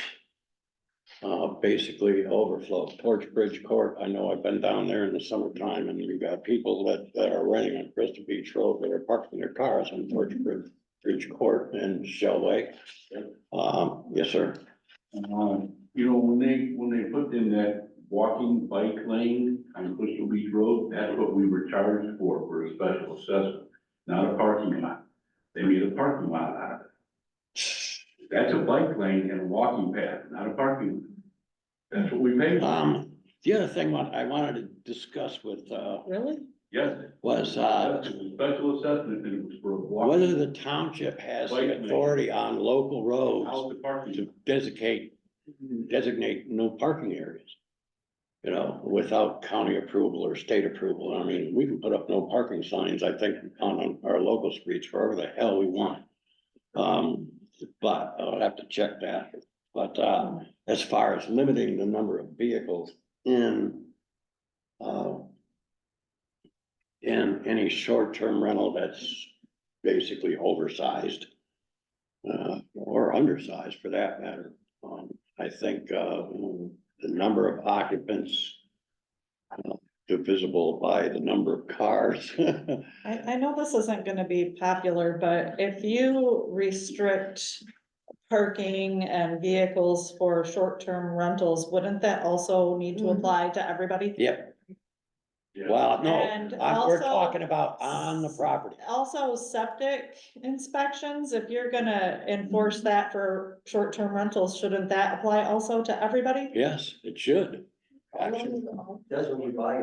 we have to make sure it's enforced. Yeah, If you've overbuilt the property for the septic system that was there well, originally, that's a zoning issue in itself, right? I understand that, but. So why are we regulating that just for What I'm short-term saying rentals? is, That's if my you're question. trying to put a cap on the number of people on that property, how do you do it? You just pull a number out of the air? Oh, so to your point, which is a good point, but again, you've now taken a residential unit and made it a commercial unit. Mhm. When you go from residential, commercial requires different insurance, you have to have a smoke detector, a CO2 detector, probably a fire extinguisher, you have to have stuff posted on the Okay, and wall. I don't do what that. regulates that? What regulates that? Yeah. The safety regulations that are required by insurance and things of that nature. Okay, so those are already regulated. They're regulated, but I don't have to do it in my house. I don't have to have a CO2 detector, I don't have. I mean, as far as us with our ordinance here, if it's already being regulated, does it need to be in the ordinance? You have to put it in the You should application put it in the process. application, put it in the process, so it's stated. That's one of the problems with the current document you're doing. It When doesn't stated, have they're that. just all rules and regulations apply from the county. You know, that's blowing it off. You should put it in there, that's why East Bay You have to Township be is written so specific well. as much as possible in your license application is what you expect out of the owner of this Yes, sir. property, okay, to operate as a short-term rental, which is a commercial business, not a residence. Okay, we're differentiating here. Okay, that's why we have to be Well, that's specific. your You had a first question, thing that sir. you have to address then is the zoning ordinance itself. If it doesn't allow for commercial business in a residential area, you have to fix that first. Right, which is why you have That's not to, this- recognize short-term rentals in order to. In the original zoning ordinance, not this ordinance. Right. Okay, you do that at the same time, Okay. okay? Yeah. We modify ordinance 22 to account for short-term rentals. At the same time, All right. we're passing the short-term rental I haven't seen any ordinance. language on that. Okay, what ordinance 22 will do is recognize the new ordinance. All right, yes, sir. As a builder in the area, you cannot overbuild a septic system. You submit plans to the zoning, building commission and all that. And they look at it and they say, your septic system won't accommodate this either. But update the septic. that is on the number of bathrooms and Bedrooms. basically the kitchen units stuff. It's based on bedrooms. Right, right. It's not the number of bedrooms. Yes, It is. It is. It's all better. It's all bad. Okay, so what I'm saying is, this guy that can accommodate 34 people, you're telling me that his septic system.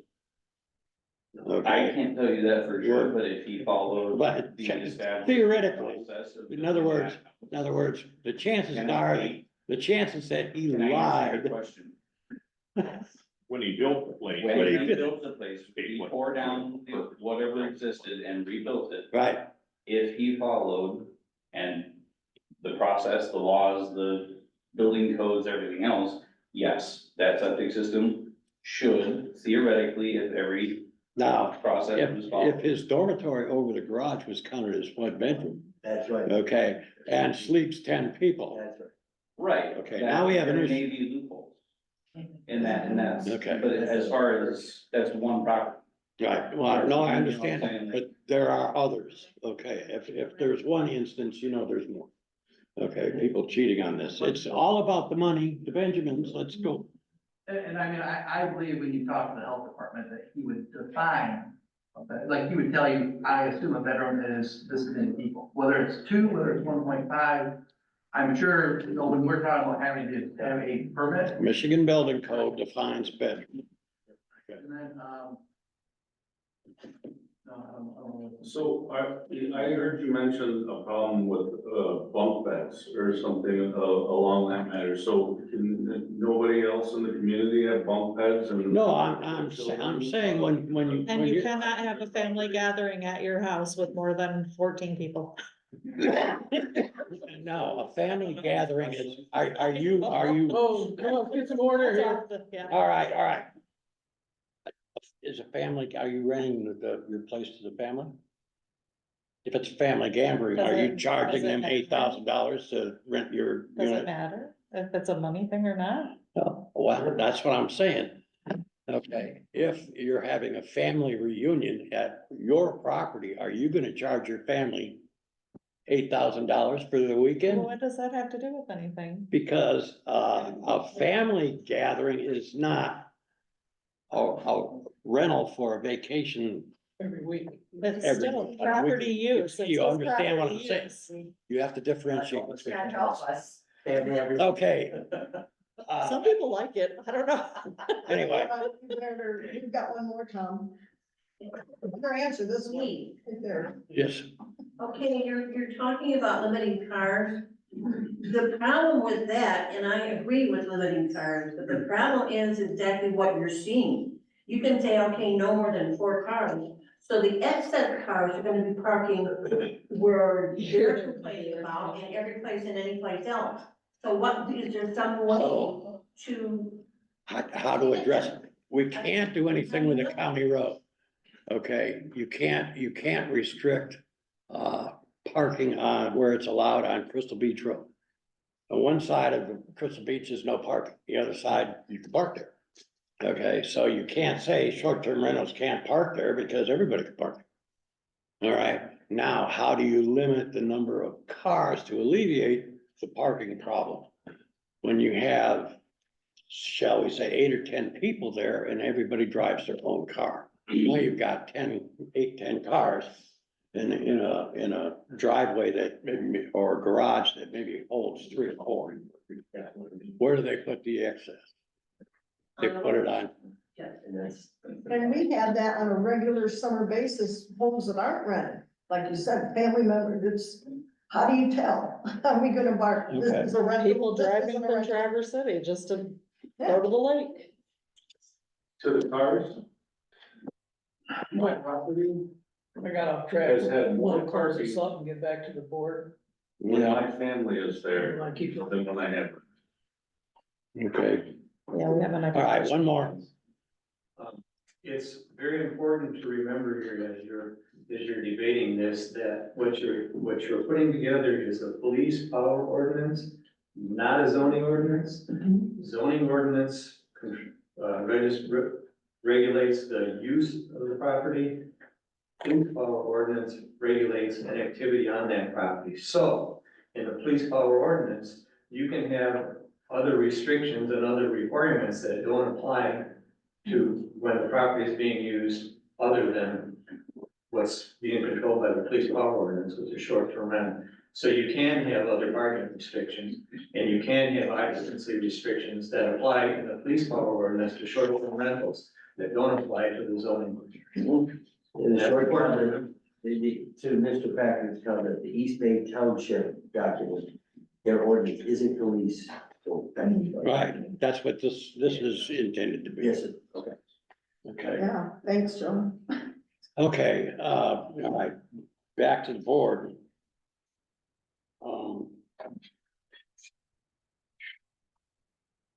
I don't think we're gonna get this resolved today. It's already. No, I almost 2 understand hours. that. You have any questions or comments that you want to see addressed here? No, I'm pretty much, I think a lot of this, I think a lot of the short-term rental is done for profit. Right. You know, whether it be 1 week, 8 weeks. Well, I would say recently, the artificial, what's been happening on Crystal Beach Road over the past 4 or 5 years is just insane. Well, the thing is, we gotta remember, this is our community. Right. And it's the residents that we really need to take care of. Right. because- Year-round. Right. I understand that. Only. Okay, so basically what we're trying to do, You're telling everybody. You that can it's be not- a year-round resident, but not at your house, Oh, yeah. you know? right, well, You This can gentleman be- back here hasn't told me yet how many days he spends in his rental unit.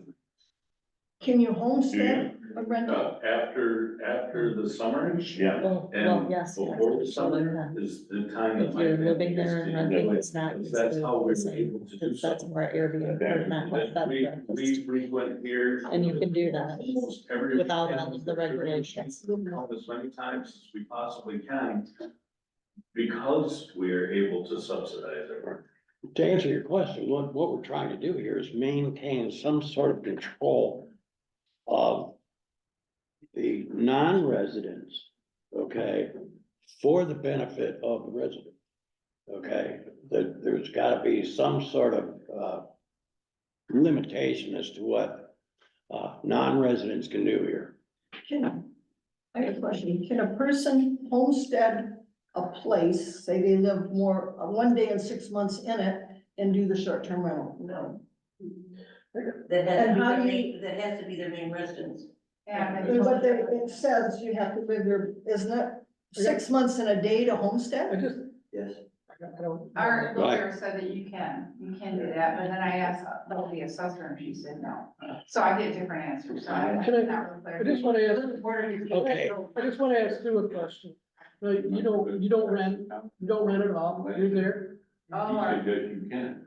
If- the lawyer. How many Not- weeks, not if you in your homestead. opinion, if we had to No. do short-term rental, how many weeks per year would you recommend, or could you put up with short-term rentals? And what? I tend to favor, if I have to, the Milton ordinance. I think it's either 6 or 8 weeks, but there's a break there. I would be, by the definition that you all have shared today, a legacy owner, but I'm not a renter. Right. I live here. 7 days a week, 24 hours a day, 365 days a year. I live here. I had my property when it was in R1. My family had that property before me, my grandparents settled it. So I get the change that Joanne was talking about, we've had a lot of it. There's always a few bad apples that spoil it for the rest of the group, that's happening. And here we are because of that. Again, I know your job is incredibly difficult.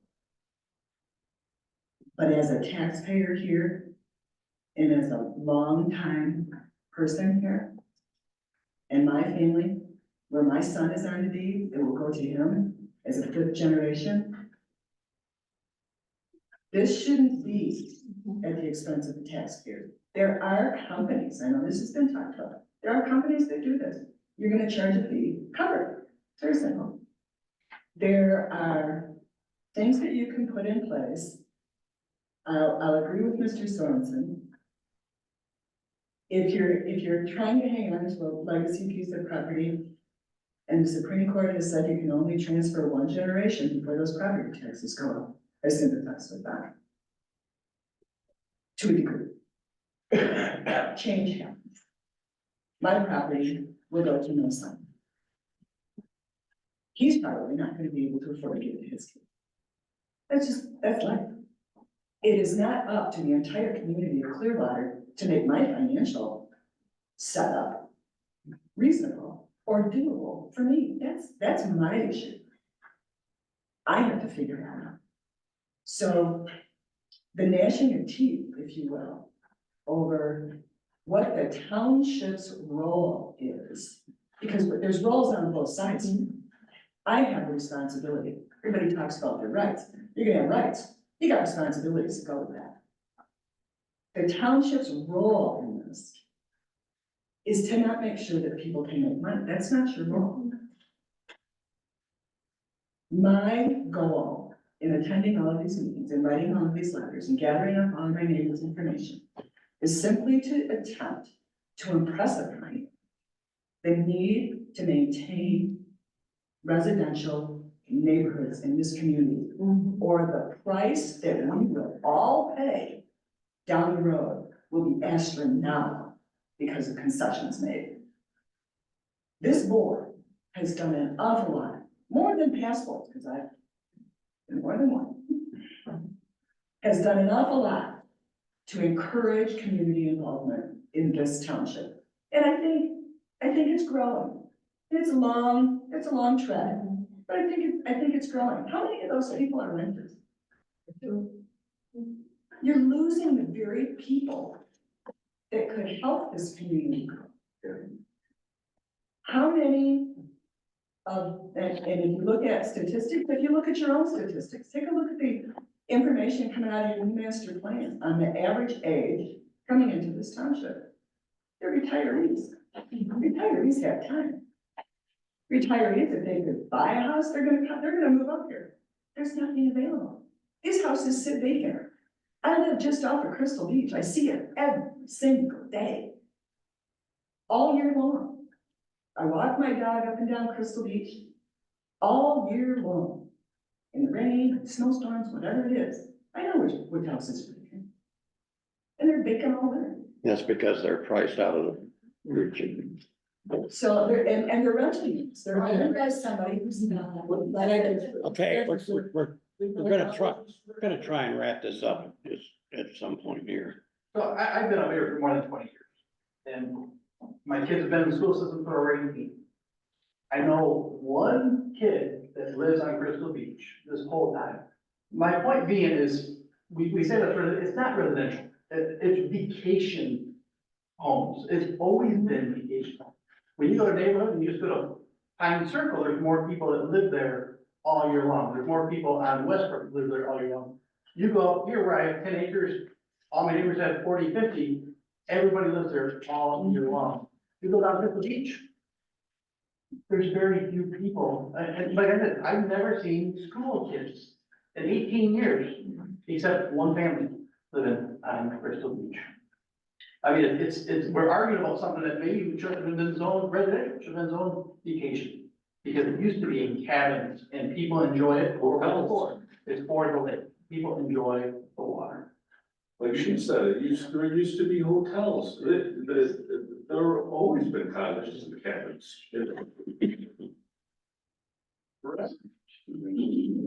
Yeah, most of my customers that come up here because they came up from vacation and then they love it up here and they buy a place to retire. I mean, Yeah, but we can't afford it because. and I'm saying we need these restrictions. I mean, you need some. You guys, you moved here how many years ago? 26. So did you come on vacation first and liked it? No, we used to come up to East Jordan, Traverse City a lot. Okay. So when I retired from the service, my last duty station was Traverse City. Yeah, I hear a lot that people have come up here for years, this is where they want to retire, but they've been vacationing. This is also a legacy. I mean, Yeah. the place in East Jordan we bought in 1964. So 60 some years. Yeah. Okay, so it's also a legacy deal, vacationing up here. We understand that. But there are residents here. Never. I don't know if you can see her. I also think there's a lot of properties, and I don't know how many along Crystal Beach, but my neighbor doesn't live here all year long, but all summer long, they are using that home. So because it's empty in the winter doesn't mean that it's a rental. That just means there's snowbirds. It means that they have, it's a second home for them and they come up and they truly enjoy it. Their whole family enjoys it. But it's people I know. So I don't mind seeing them come and go because it's like, how was your week? Oh, it's fine. This is what we had. Oh yeah, I remember that. As opposed to a rental that's turned over. Okay, so I don't wanna, obviously, we're gonna have to make some notes and some amendments to what we have, review what's been suggested, try to solve some of these problems in the application process that are included in the enforcement ordinance, which is a police power ordinance. So my suggestions, anybody on the board that want to take some more time and. Well, I'd like to see us go down this list, line item by line item. Okay, On our own time, write your notes in there. right, We meet again. which was, yeah, that was the exercise, that's why I Do your spread out homework, most of the write stuff. your notes in If there. you're I'll be there missing- Today, and then meet back again, and I'd like to also Happy. copy of the East Bay and some of these around. the Right, ones yeah, that- And I would suggest our next meeting be just a board meeting, not a public, comment Be a workshop, meeting. But I think they all have. Yeah, You don't have to open it up to public comment. yeah, and I appreciate everything everybody had to say, that helps me to understand your position and thoughts on it. But I think we know what the public expects and wants. I mean, there's a broad spectrum of yay and nays here, Yeah, you know. it's kind of equal on both sides. Are we able to put a moratorium on new ones until we get this squared away? Well, you don't have it. They're not permitted now. Okay, so we will enforce that. I mean, that's gonna be up to zoning. Well, no, if you enforce that, you have to enforce it for everyone. I get calls all the time on the phone about people, real estate agents asking me about short-term rentals, and what I tell them is, at this time, it's not Okay. accepted, you know, and if it is, it's gonna be grandfather or legacy.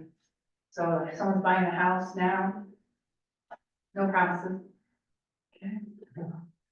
Joanne, you know, that's a big problem. How do you drive down all these streets and identify a short? Exactly, how are we gonna do that? The sheriff's department isn't gonna be able to do that. No, You can go knock on We're doors. gonna have a full-time public. here is where, this is where the neighborhood comes in. This is where the neighbor next door says, oh, He operated. we've got a short-term rental, new owner here, I okay? lived here for 10 years. And guess who gets a phone call? You have to operate on complaints. Okay, We have to operate on complaints and then. Right. If you ordinance or not ordinance. right, There's companies. okay, so we wanna. There is one recommendation for a, short-term rental homeowners association to regulate short-term rentals. That's, I thought there was one being created. that would be a Okay. great idea. We're trying to long this down, we still have.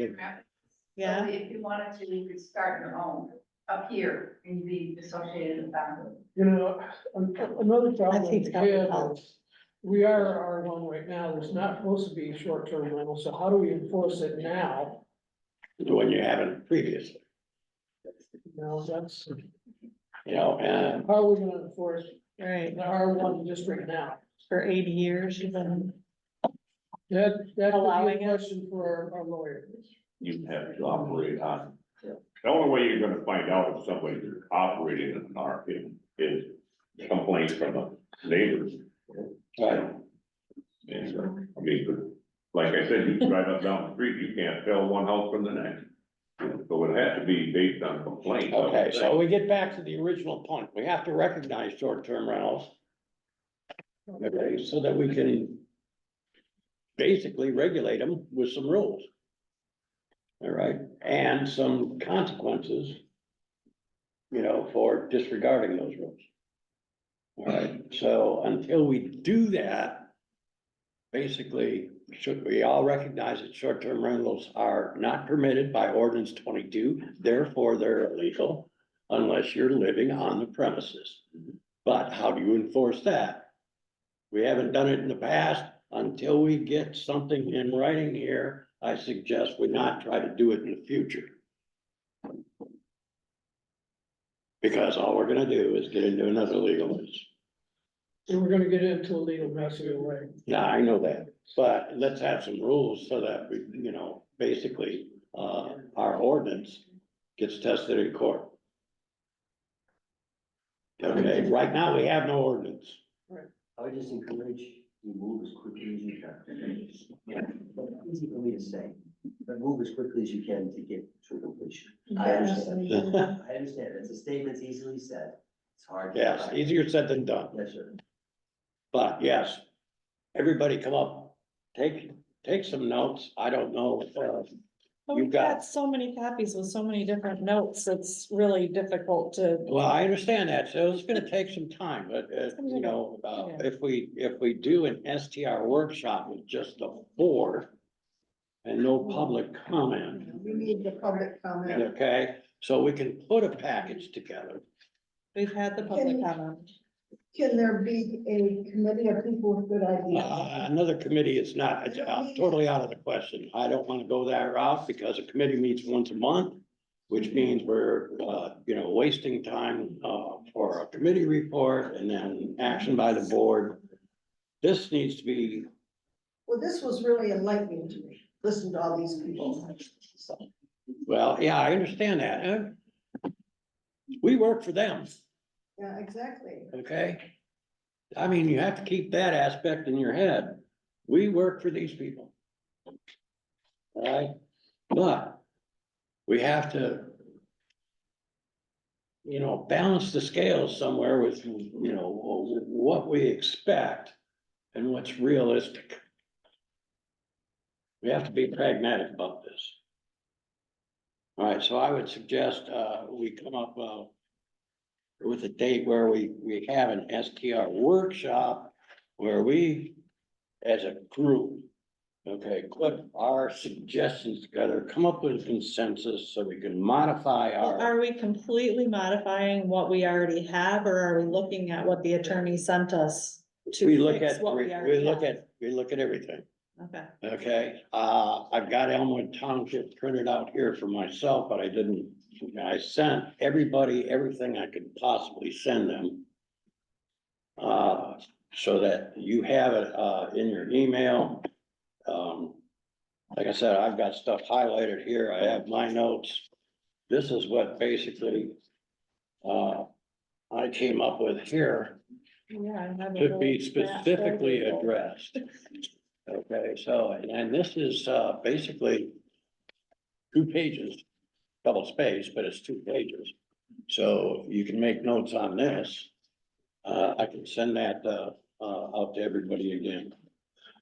So when we come up with a short list of things we want to see. I don't think we need to start from scratch. I think we have. No, the we foundation. have a base.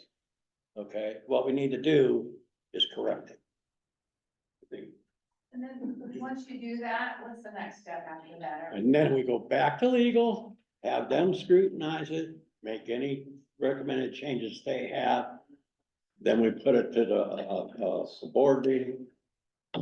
Okay. for a Does it vote. have to have a public? I hearing? believe we have to have, I don't know if we have to have a public hearing or not, I have to check on that, but that would be advisable to me. That's something we can post on. So that, again, we get the Yeah, input from the people are public. looking for it on the website. On People are a wondering about public hearing. final draft that's been reviewed by Township Legal, so that we can have an up or down vote on it.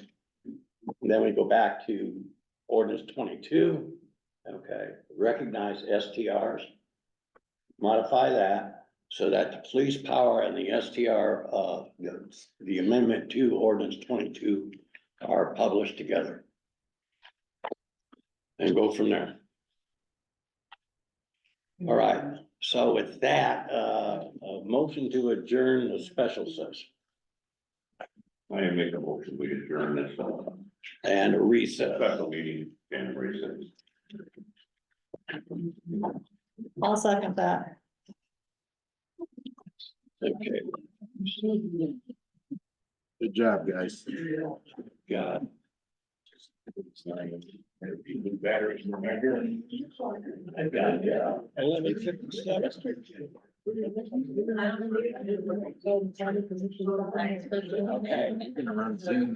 Maybe it seems like we didn't get anything done.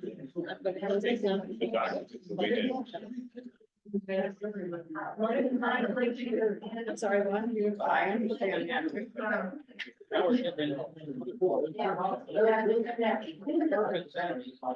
Oh, the purpose of this meeting is to come up with a proposed budget that we can actually publish to the general public for their review and comment, that we can adopt. We also need resolutions for pay for the officers, trustees. Do you have to do that even if you're not changing it? Is that? No, I'd like to see your payroll that you have in the pay jacket for time sheets. In the resolution, so we can establish hourly pay for deputies and maintenance, whoever, the office administrator. It's already established, what do you mean? I'm sorry. Yeah, but should we have a resolution that, I don't, basically that's what I'm established? asking, like, does that have to be done again since it's already been done? I don't know, is it a No, I mean, annual as thing? far as resolutions for the pay, nothing should actually change. Oh, okay, We just need to adopt them for the the fiscal year. okay, okay, gotcha, that's what I was asking. Okay. So everybody's gonna work for $0. Yeah, pretty much. Whatever. Good for you. Okay, so the budget workshop is called to order at 12:17. No official business here, we're just trying to come up with a proposed budget. And, make everything balance. So I went through and made all of the changes on the document that we were working on, except for I didn't change the actual account numbers. So those have not been fixed. But if you look at the very bottom line, Yeah. that does not look good. So somewhere, something has to change, and I'm not sure if there's something in income that I'm missing. We estimated our beginning balance for the next fiscal year at $250,000 because that was around what the balance was last year. Last year, I don't know if they were we were as far short as we are this year, so I don't know if you can say In other words, we have to anything find different out, than that. we have to find some ways to save some money. Save some money, and is there income that I'm missing? Is there, cause I just did what I knew, and What paperwork do we have? Do I have that paperwork Yeah. you're looking at? I gave you the copy of the budget. I think we started with, Oh, okay. a projected Page one is the. There it is. Yep. general fund income of $680,000 because that's what the audit said from last year. And that is, so yeah, I have a total estimated revenue of 451,200, so. Right, so we're missing something. Because Where they- does that come in? Does it come in? I have nothing under real property value tax allocated. I have Right. nothing under that, and I couldn't find anything in the chart of accounts where it comes through that way. So there was no number there. due from state, there's no, No, nothing showed up in due from state in this QuickBooks, but I didn't look in the old QuickBooks. right, So, like we had so I don't know what we get, state shared revenue that came in. right? Does that come in once a year? Is that always That's every quite, year? that's actually, Big revenue should be paid quarterly. Is that cause we got a deposit in November and December. That was state shared. I think that revenue. was, summer taxes. Probably revenue sharing from the summer tax. Well, revenue sharing, state revenue sharing. No, that is actually from the state, Sales taxes, right, gas taxes, so, you know, right, Okay, so that has nothing to do with property tax. No. No. And it should be a quarterly payment. sales tax and liquor tax. and Okay. Everything, all the different So- taxes that the state, All right. they share X amount back with the township. Where does our property tax disbursements that come to the township, where does that fall under in this? Do you know, Joanne?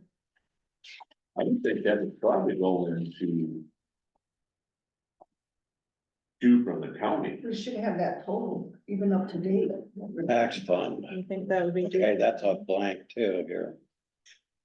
Or is that real property value tax allocated? I don't know what that, That would be, That would be where your tax, that would be the property tax. property tax, yeah, that's what it would be.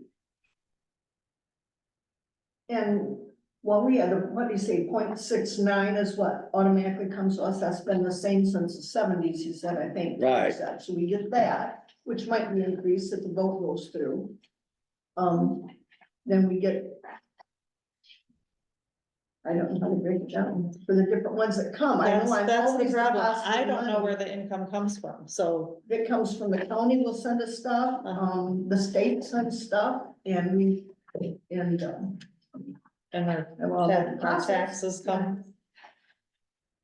When you do the taxes, you do the tax disbursements and you split it between whoever gets what schools and whatnot. And you give a deposit to the township. What is that labeled under? Do you know? It's usually, it's like a disbursement 10 or whatever, and it's all broken down on there, but you can. Actually. maybe I want to show you. Okay, cause I think that's where we're missing Depends on if income. it's like, if it's the summer taxes and you've got the school and that there, if you've got the winter. I just am taxes. talking about the income that comes into the township. Right. Mhm. For our operating fund, where, I don't know. Where Tax that fund. falls in the start of accounts. Okay, so we don't know what All we're doing. taxes get deposited in a tax fund, Mhm. and then she has to distribute it. And they're Yeah, first yeah. out to whoever the millage and. Yeah, and it comes to the township operating fund from that disbursement, but I don't know where that falls in the chart of accounts. Oh. That's what I'm trying to find.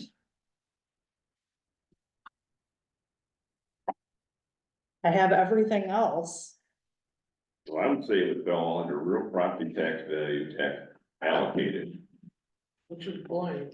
Yeah, That's what she's trying to figure out where the tax money goes to. Yeah, this or that. it's one of those mysteries.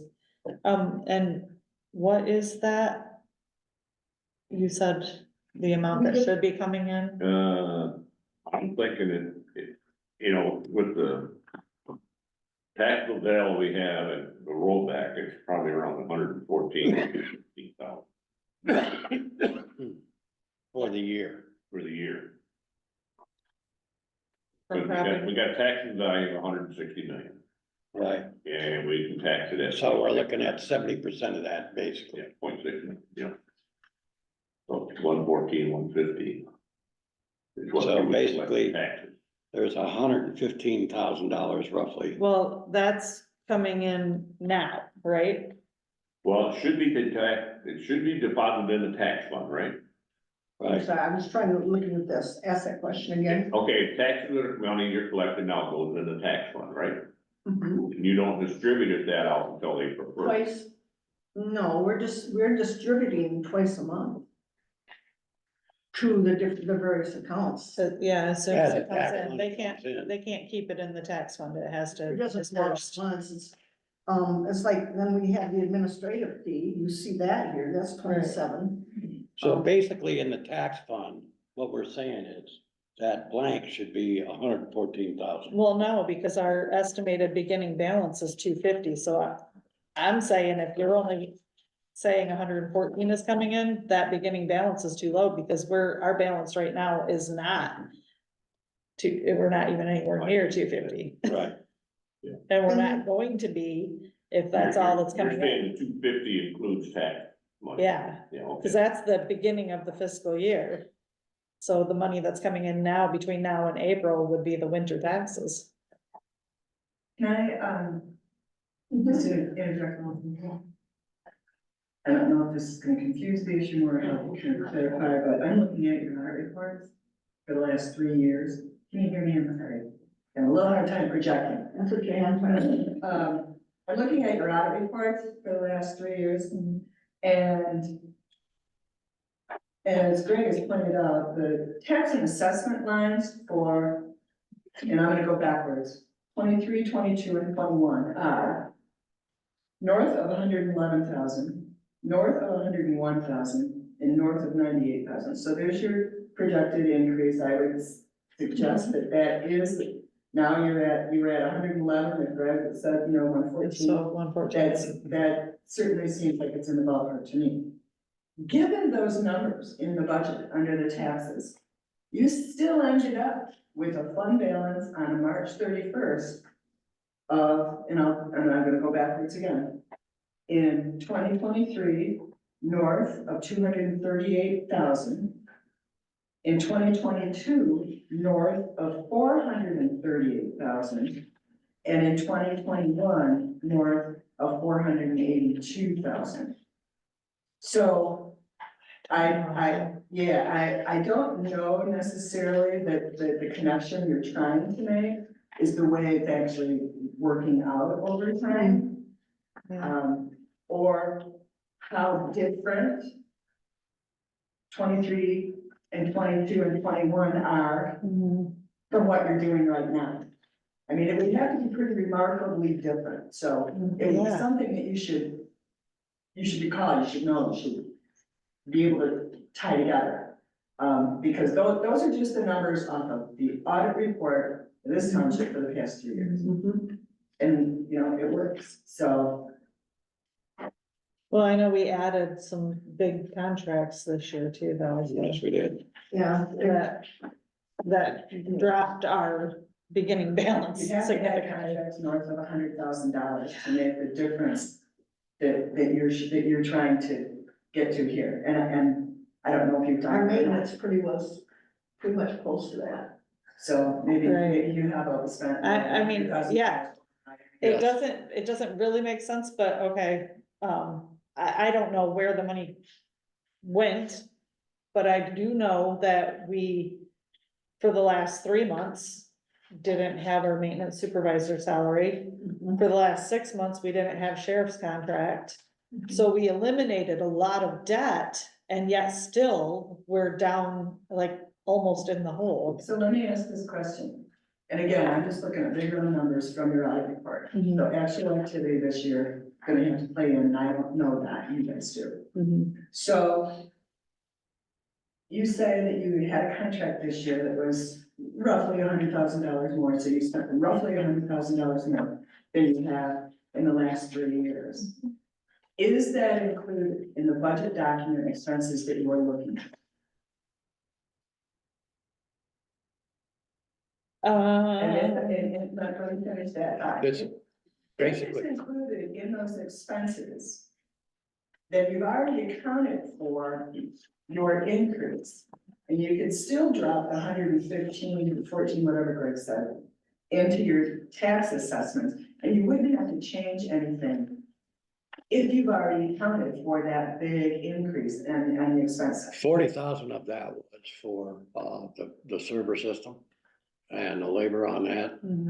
That contract was a one-shot deal, and basically now we're paying, I think it's 1,500 a So month. you could pull 40 grand off of the Right. 100,000. No, we didn't. Well, did we? Maybe So, we yes. did. I mean, I think maybe the magic is gonna be on the expense side of this is what I'm getting at. Yes, Not on the revenue side, but I think Greg's right. Looking at your history, I think you could drop that number in and then just work on the expense side of things. To make sure that you got where you really think you're gonna be at starting April 1st. I hope I didn't confuse the issue. but no, we did spend, a lot of money, in the past fiscal year, this fiscal year. Well, we purposely in A lot of projects. 2022, 23, didn't spend, the first couple of years, we didn't spend, a whole lot of money because I basically wanted to see what the patterns were. All right, and then, last year, we started spending some money, so we did, kind of drain our balance to the point of exhaustion. This is our current balance. Okay. All right. All right, and now the tax fund, $14,792 is our current balance. So how we get from, with 114 coming in to April 1st, having a $250,000 beginning estimate balance, we don't. Yeah, unless you go into the expense side. That's just adding our current balance and what's expected to come in. No, I'm saying if you go, yeah, you're gonna have to make cuts to make. Yeah, You're gonna have to make the do budget, cuts. yes, yeah.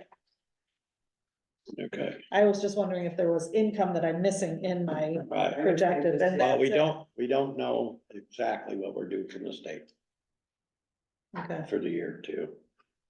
And, the last deposit was 49,000. mhm. Now, the thing about So it that is, number could be low. And that we randomly get from the state shared, we just all of a sudden, we were close to we were talking about taking from the ARPA fund to pay Yeah. things, Right. and all of a sudden we got a check for 49,000, Right. and that just comes in and. so how often does that show up? That's the question. I That I don't keep don't. track of, but it is kind of random, it's automatic, Right. and we just need to. We get it print out. and- I don't have my, audit package from last year. But, the state revenue sharing, should be on there somewhere. It's on here it says. On an annual basis. Oh. I don't know if Sue's got it. I'm gonna get back to the report. You probably did it in the notes. Would that be called intergovernmental? Are you looking at the revenue? Yeah, You've got a line called intergovernmental that was $295,036 in year ended 20. okay. But I don't know what all the accounts go into. So basically, that would be the revenue sharing, I'm assuming. So I'm looking at 95,000. So if we pencil that in as dues from state, and we'd have to verify that.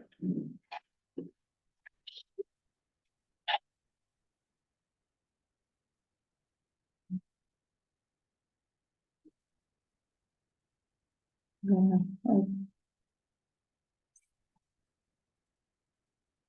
You have it, how regular that comes in on there. CD funds are now, I'm looking under income in the general fund under state shared revenue, and I got nothing showing up. I don't know why. It's, But we have a total here, 126. yeah, I think we took that from. I don't know what report we took that off of.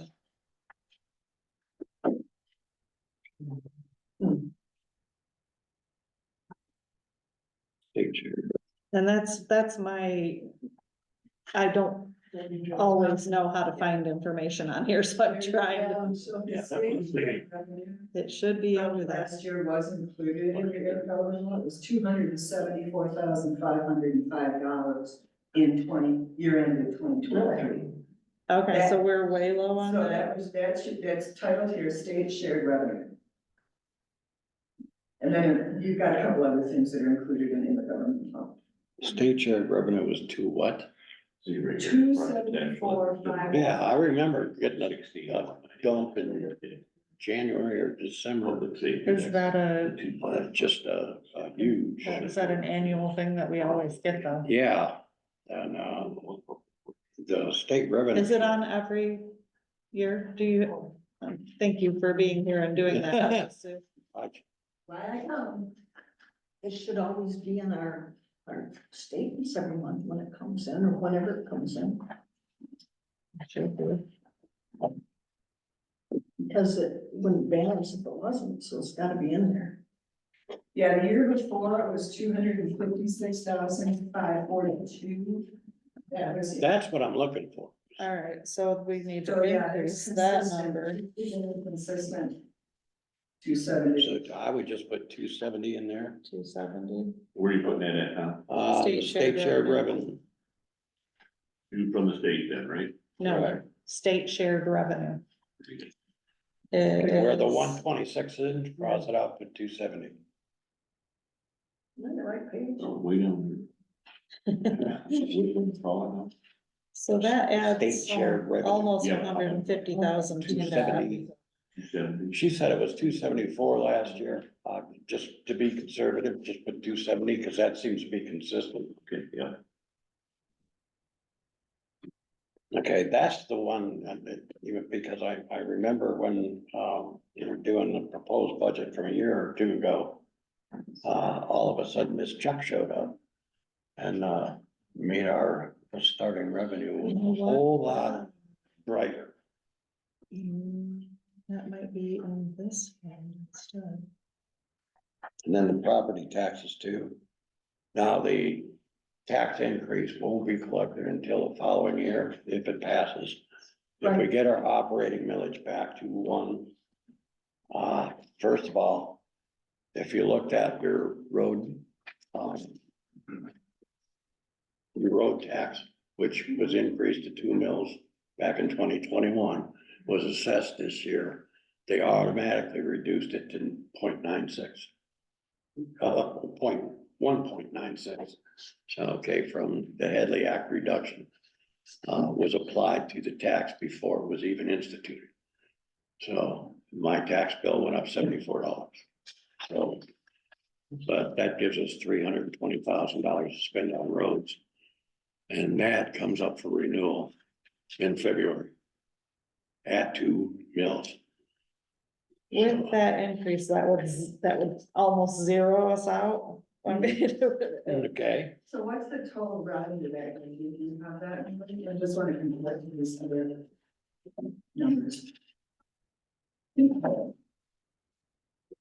Well, what I have, I would have to redo the math on this now that I've changed that. But I gotta think about this because Yeah, our the- beginning. the estimated beginning, Our estimated beginning has to go down, so that doesn't really fix it. well, the estimated beginning, balance should be as of April 1st. Mhm. And between now and then, it's not gonna be I mean, This should show up. that's February, March.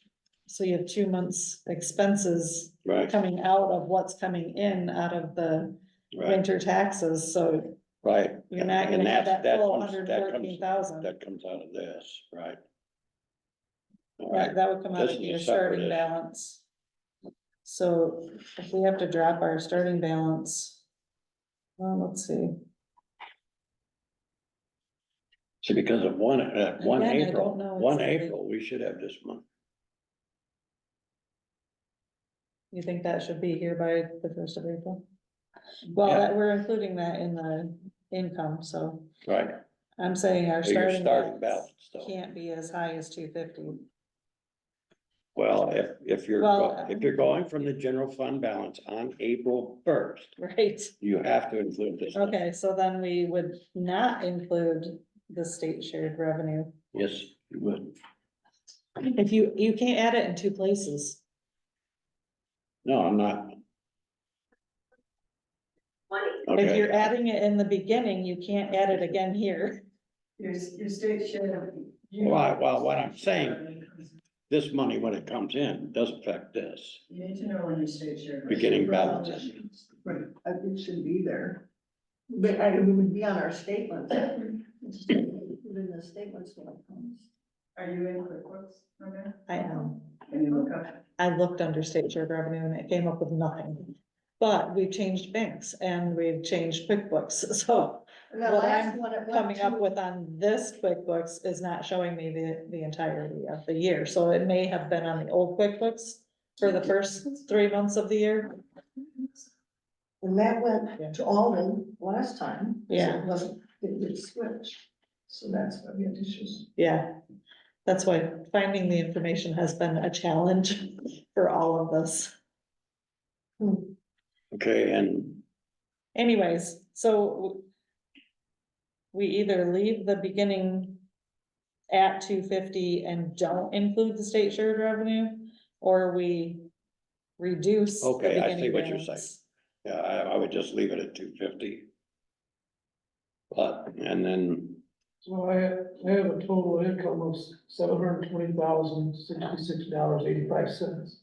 That seems a little high. Yeah, that is really high. But last year, the total revenue was 528.48. The year before that, it was 449,649. And the year before that. Yeah, 700,000 would be a big. yeah, that's, Would be a big jump. Not that it couldn't happen, but That's, what she's saying is Yeah, right. the beginning balance of 250 and adding the 270 are double dipping. That's what you're saying, so, Yeah, All right. yeah, so, that's why yours went up. so if we establish the 250 as the beginning balance, which includes this 270,000, you have to take it away from the ending balance, to total income balance. And so where does that leave you? In the 500,000, north of 500,000 range? We were, It still leaves us at I just find 451 in is, total revenue. yeah, that's without the tax fund. Yeah, so that would be on the low end. Depends on how, you know, Yeah. how conservative and how realistic are you trying. Okay, the other blank so there's spot, still work to do on the, getting the income part of this budget done. Yeah, that seems on the low end based on your history. Okay, I'm gonna make a note of that, so. so a realistic figure for the general fund beginning balance would be 250, correct? If you include it, If you include that, yes.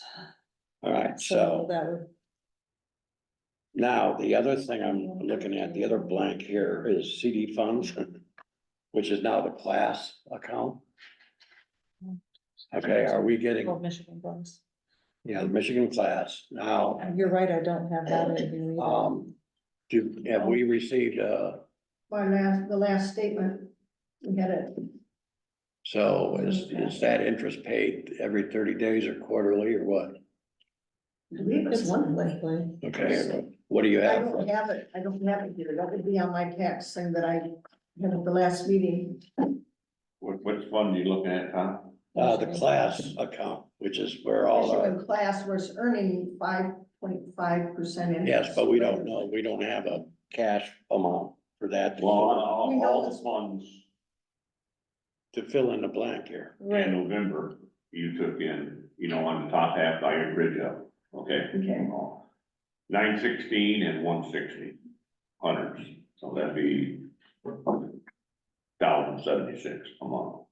So we're looking at $1,000 a month, If you kept those balances the same right? through the year. So if we're assuming $1,000 a month, there's $12,000 in class that we can count as Some income. of those are interest in different funds. Well, that's what I'm saying. Yeah. So I'm saying this from the Iron Bridge, Capital Fund, the TAG, Public Improvement, Metro, ARPA, and General Fund, Okay, okay? The ARPA itself is drawing. The ARPA was 916 a month. yeah,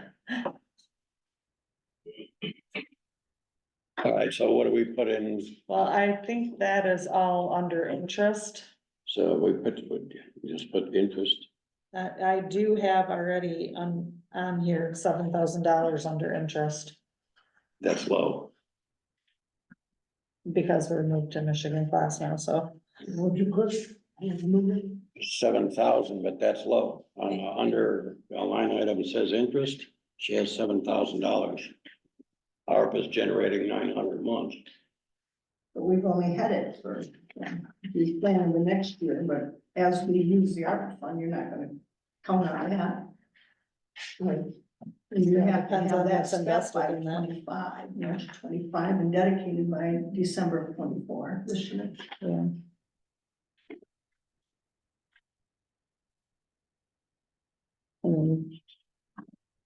So basically If you're that's what, saying at least $1,000 a month. right. that So would be that's gotta be at 12,000. least 12, So we can change that to 12,000, yeah. add a little bit more to that. Like Joanne's saying, the more we use it, the less we're gonna have. All right, I understand that, but, the ARPA funds, Well, we don't have ARPA funds dedicated to anything. you know, at the moment. So Okay, that would only go down once you dedicate it and you spend it. Which we're gonna do. So if you want to play on the safe side, you can say, put 10,000. We want that to be our extra. Yes. Everybody agree with that or no? what, 10,000. 10, You got 12, 12. 12 is what we,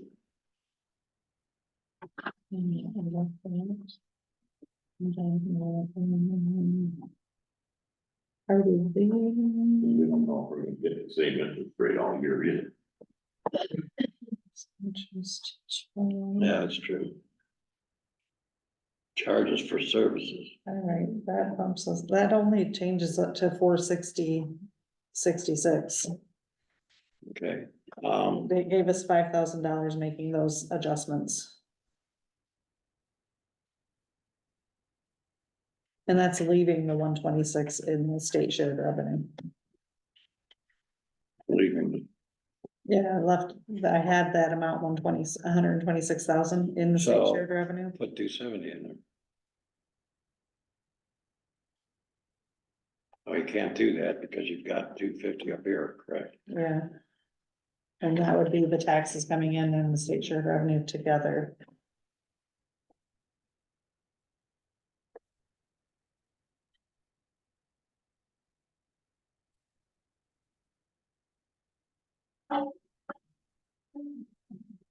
Okay, the other thing I don't see on here. Would be revenues from the gym and schoolhouse. Those are rental, they're on there.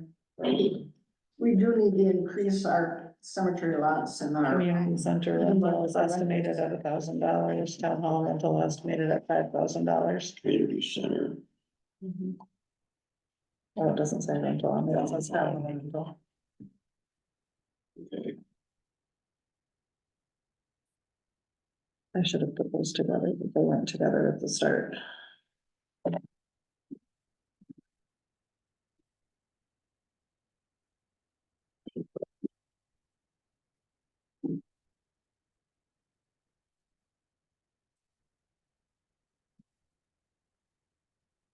now did you add?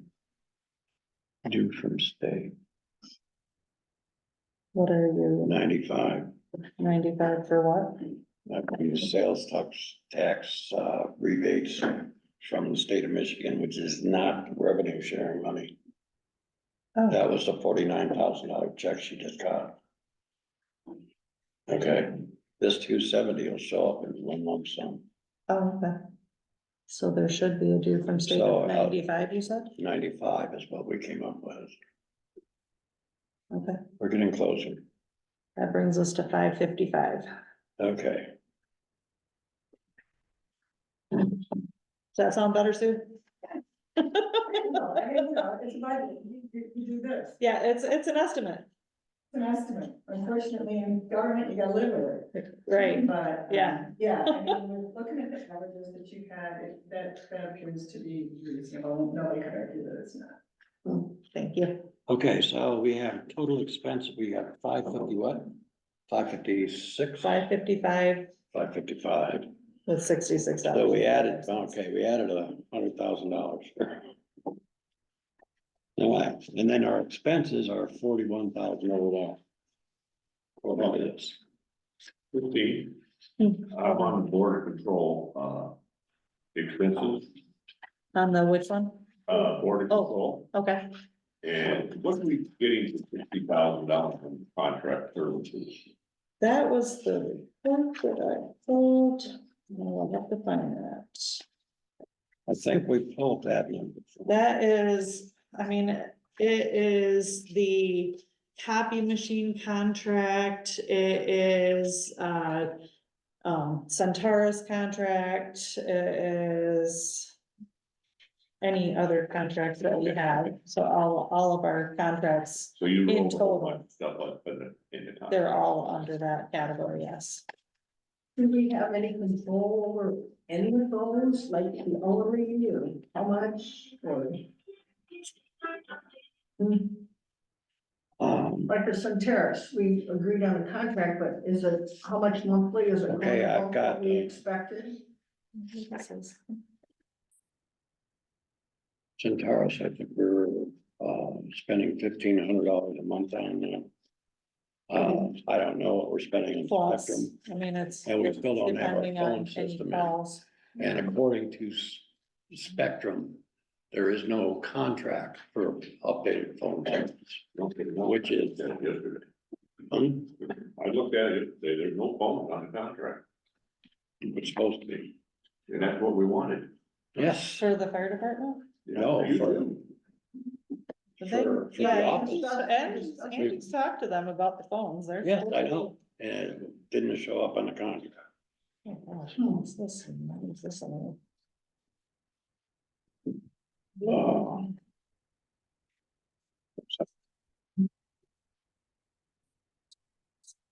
It was interesting, because it was kind of confusing, because the fire department was getting a certain kind of phone and we were, and it was, maybe there was some confusion there. Okay, So We somehow, had a different company than what we were dealing with the office. Very constant others.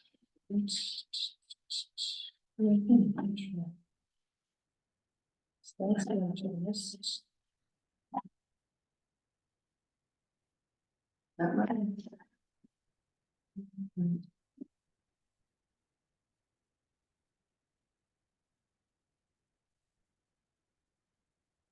There's a.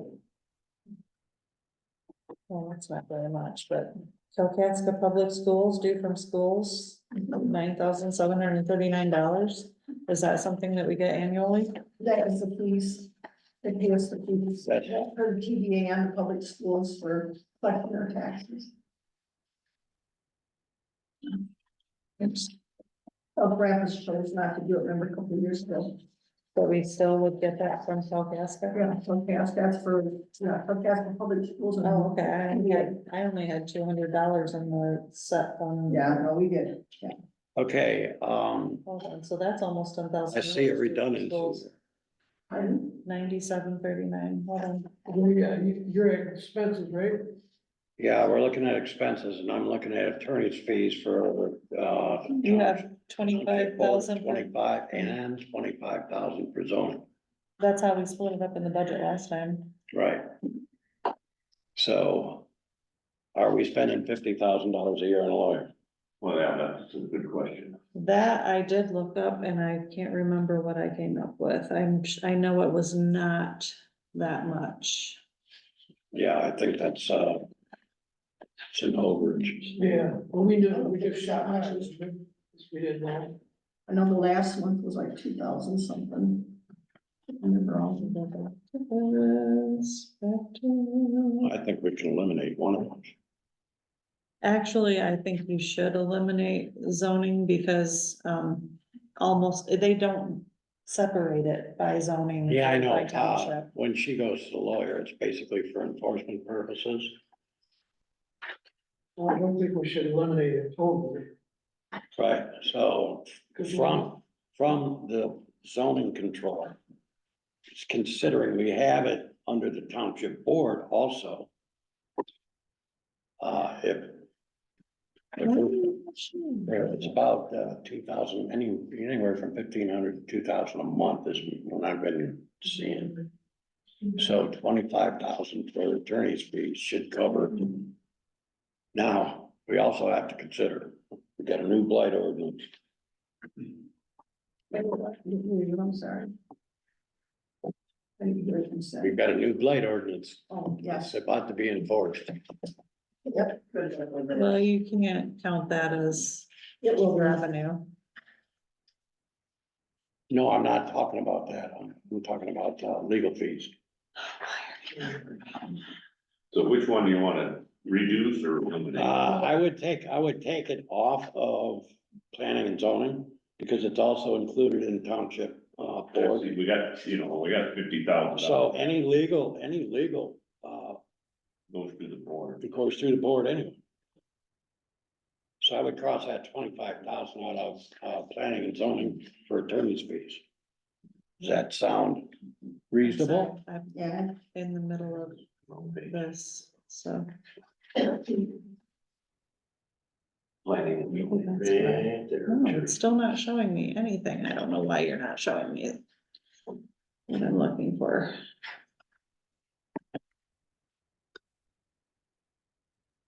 I was trying to tell you how much we spent on attorney. But I have it for last year. it's not, do you? Yeah, cause it's not pulling what I need it to pull from here. So for the township board legal fees, this is March 2023. It was $17,418. And for zoning legal fees, it was $2,649. So And 25,000. the year prior, those numbers were pretty similar. Yeah. So 25,000 in legal and attorney's fees should basically cover both ends. Yeah. Because anything zoning does legal, unless they have to come through us. All right. So we scratched. Where are we? Well, other than the fact, now when we spend it, say on zoning, is that broke down? With the account number? It'll be itemized in the bill. Okay. Good. It's not very clear on his bill, what's zoning and what's not. Okay. So 25,000. Right. So we're gonna go down here to attorney fees and just delete that line completely. No, we're gonna just zero that out for now. Okay.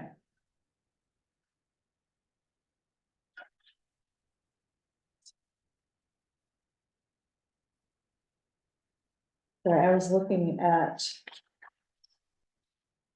last year's revenue at the public schools, and I was trying to add that in. That's almost $10,000 that we get from the schools, 9739. Oh, for the tax So, processing. yeah, I mean, I would say at least $9,000 for due from schools and your income.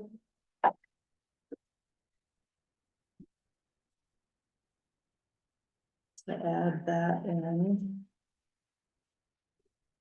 Get back to the top here. You gotta keep something.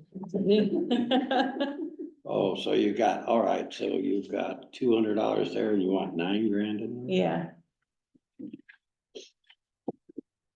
I mean, if we have more income coming in different places, we have to find it.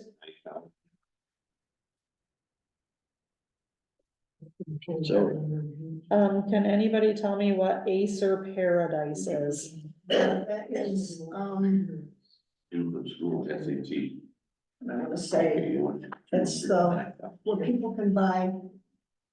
That's a check came from them, but if people can buy have property and I guess so they lower their taxes, like swamp taxes. Okay, so that's not something that's consistent? Okay.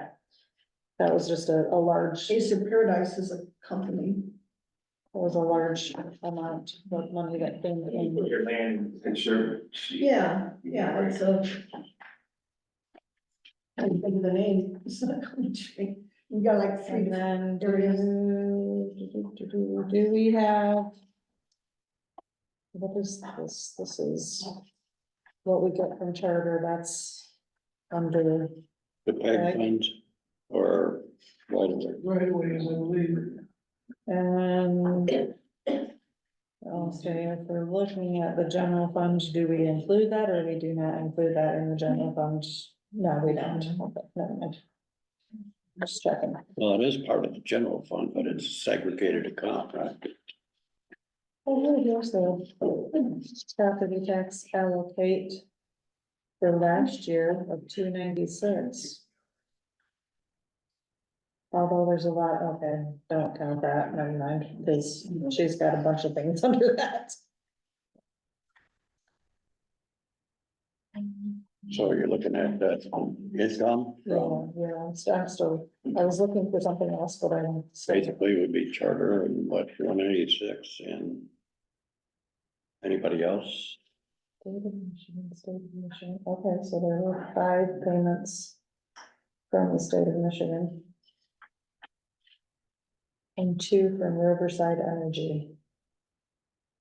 What is Riverside Energy is what? It's like mineral rights type things in us. Do we, is that a It's in our consistent? townships in place. They send it regularly.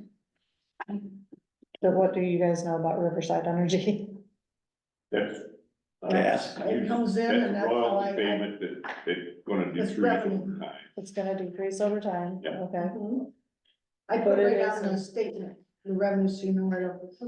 Okay, it's not, I mean, it's not I know, I much. take it It's- from their check, what they say, and put it on All there, right, so. all right, okay. I think we had a question last week where you were gonna put that. I think it was Oh, there. right, that's that, one. Okay, sorry. I just had looking, but I was looking for the contract services. Craig was chatting the other day about our rentals. We are losing money on buildings. I mean, it's a community thing, but a lot of people outside the community are renting a whole lot less than they are all in other places. And it's not even paying, when you figure out how much they pay an hour, say for pickleball, it's not even paying the maintenance fees. But we got lights and we got. Well, I know the pickleball people come from all over. They do. People And who play renters here. basketball come from all over. Yep, and renters here come from all over. Yeah. And, cause there's no other places really to rent as expensive we are. Even, the other day I noticed that, a group from, the Methodist Church, the ones that do the yard sale thing, they came and had their party here. Well, we just raised all the rentals. Which is fine, that's a benefit donation to the community, but. Yeah, and it finding more and basically more just people coming here. estimated. But it's been, see, I rented when my granddaughter was born, 27 years ago. And it was $15 an hour per person. It's still the same here in this women's schools. I finally found the contract services, just so you know. Okay, Pure Waterworks is one. MR Consulting is under contract services. Pro Web for the website was under contract services. Let's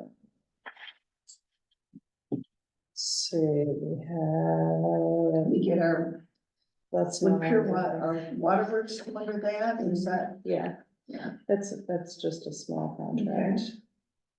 That bookkeeping, but we don't have that anymore. Oh, we've got, what CNC does the mats and Yeah. I think that's it. For contract services. That was a question that Greg asked an hour ago. Expenses, was this last year we did the gym, the soundproofing in the gym, we just. That was So we've before had I extra got stuff, here. yeah, But no, yeah, but that was still part of, that was a one and done expense. yeah, that was taken out of yeah, so that's not we're looking at. regular. So basically, we put almost $40,000 into that building over there, Mhm. including the floor, It's gonna be volleyball, done. soundproofing. Let me Built see the where we're 60s. at.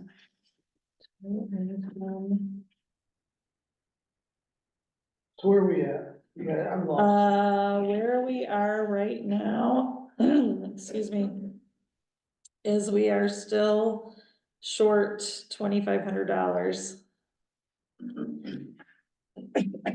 Total. Yeah,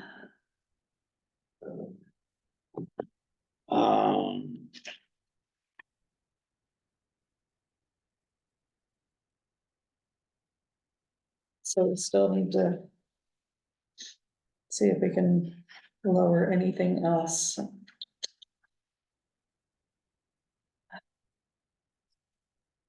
We just need to lower it a little bit, I mean, because this is, like you say, it's the budget, it's the projected. And if it comes in Go to that, building ground control and lower the R repair and maintenance of the building, you got 42,000. Yeah, I was looking at that too. And lower that to balance the budget.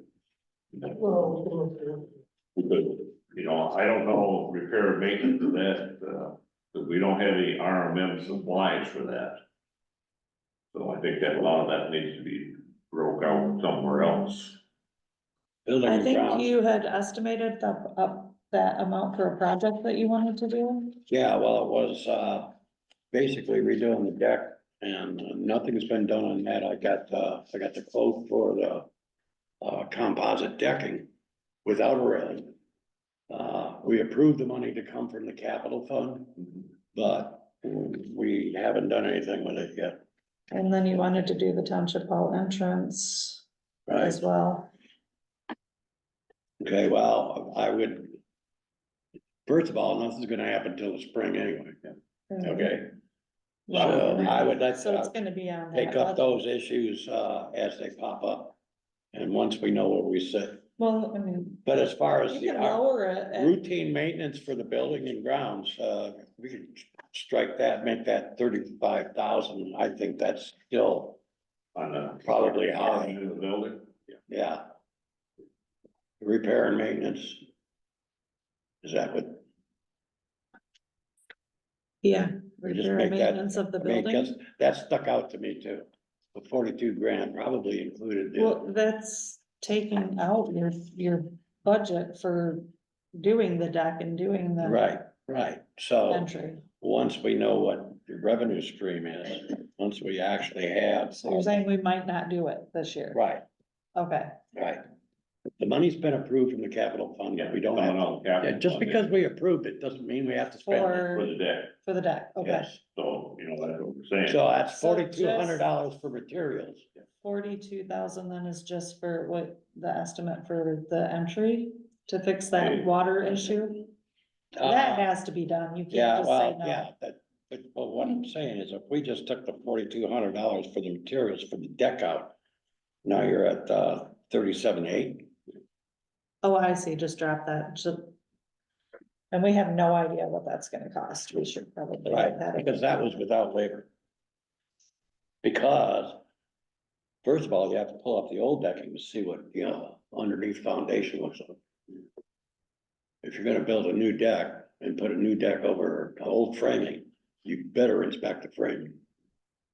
And if that needs repair, you're talking about extra money there too, so. Now, if that was projected in the repair and maintenance of the building and grounds, then you can subtract $4,200 that was approved for the materials for the deck from this figure. Okay, Okay, which takes you down to 37,800. you wanna drop that to 37,800? 37,800, and which would still include. I think the siding on the garage and the repair of the leaks in foyer, 37,800. There's your $2,500. That does. It does do it. On the income, I don't know if you noticed that, but it does say it includes the public improvement fund in that number, in the total number. Yeah, but that And changed, are we closing that fund? yes. Or, Public improvement. Used to contain the Iron Bridge, 40,000. And they moved that to, you put that in class? Some of it is, yeah. Well, yeah, yes, it's- yep, I it's think in its there's own separate 5,000 fund. left in the account, and then the rest is all invested. The public improvement fund historically, I guess, was at some point used to pay the extra money on the sheriff's contract, and that's what they paid it out of. Previous boards. Okay. yeah, we that's never- another thing you'll notice in this budget. There's $0 in the sheriff's contract. Right. And where we're at right now in the budget, we have $0 for the sheriff's contract. I know that. So, And don't forget, the last 2 I years, don't know what to do with the public improvement fund. I thought, so we're opening Parks and Rec. Because that's a millage. that's something, yeah, and we gave parks 30,000, I think the last time was 29,000, 30,000 2 years in a row. Yeah, well, no, not really. We gave them a budget of 30,000, whatever they spent the first year did roll over to the Okay. next year. But we approved, that's what I'm saying. Well, we can. if we And go that's to- why they wanted to pay for the floor. Go to planning and zoning control, we could probably drop that miscellaneous expenses, schooling and training. Because everybody is, pretty except for the two new that we've got for the planning, everybody's got everything that we need. You don't think anybody's gonna wanna do the MTA training Well, we this could- year? We could probably cut that in half to 500, I think that would be fine, but I mean, We have- it's extra $500. I don't think we're gonna need that 1,000. We've appointed a couple new ones, so. Yeah, you have a new member that should go to MTA training, Yeah, you got two, Yeah, 2 of them. too. Okay, so but 500 should cover that. what is the registration? I think the registration cost was almost $400. For planning and zoning, Oh, for full conference, Yeah, that's for everything. yeah, It's $400 right now. Is it 400? Yeah, for early, so basically leave it alone. yeah. Okay.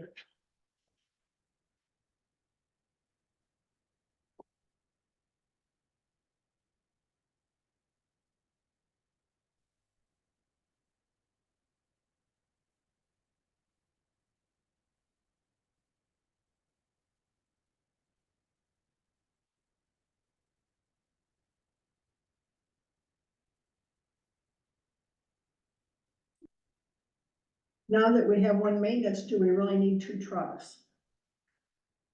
Yeah, cause you need to plow in the wintertime. Both trucks have plows. No, No, the new one doesn't. no, So the old one's gonna plow. yeah, you're using one truck at a time.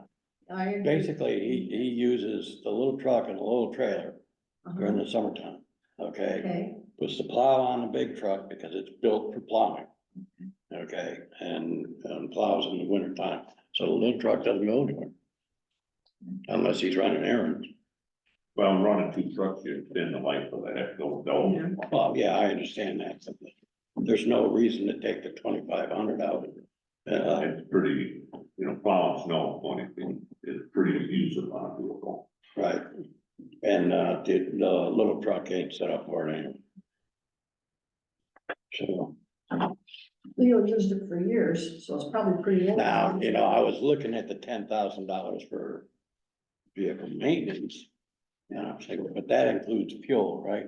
Servicing, Yeah, so well, that's probably a realistic number. fuel is under, transportation, I think.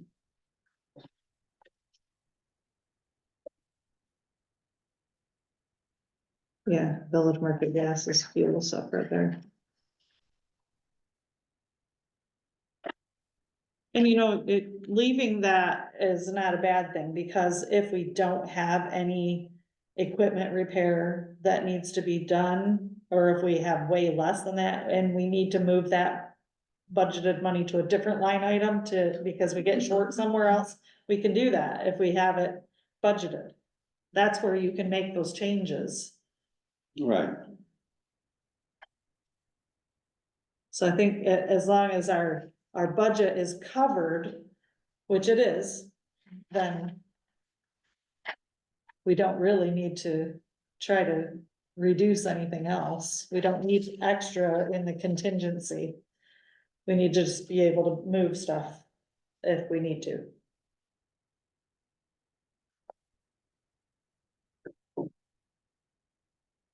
I don't see how a whole lot that we can trim. We have it already. Right?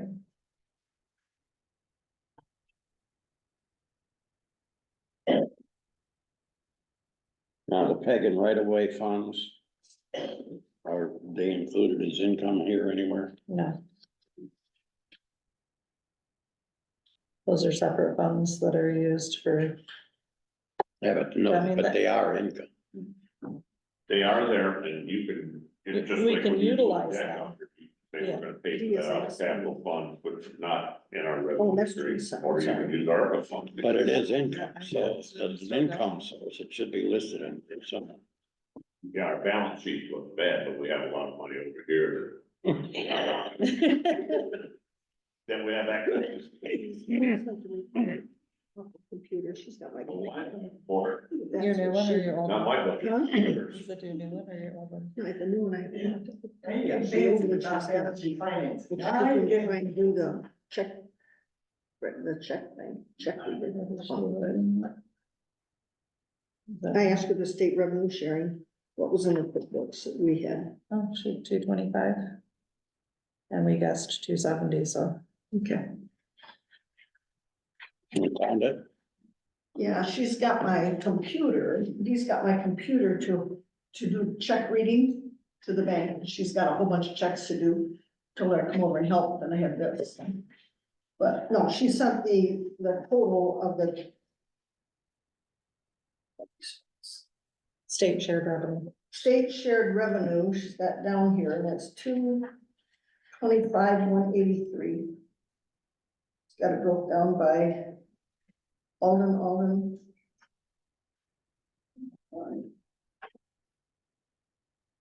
That's the total that she has. And it looks like it's one from April 27th, June 30th, August 31st, October 31st, and 12/28. So they do come in split. Or that covers. Four, not really, it's 4, 6, that's 2 months. Every other month. it looks 6, like 8, looks like every other month, yeah. You still got another. Yeah, the last one was December, you should have one. That calendar. Oh, that's, yeah. You know, this election control is gonna go up too. Yeah, that's, the other thing is, we gotta figure out who's paying for all these people to stand out there, 9 days. Yeah, We are. we are. What's that? We did apply for a grant, and some of that may be covered in the grant, but we didn't know actually what was going to be required when we applied for the grant, and we thought it was, what did we think? It was 9 hours total, and it was 9 days or something like that. 8 hours total, and it was eight hours a day for. I didn't catch the first part. State can be the first one for that. Yeah, I think there's state. okay, so that's a possibility.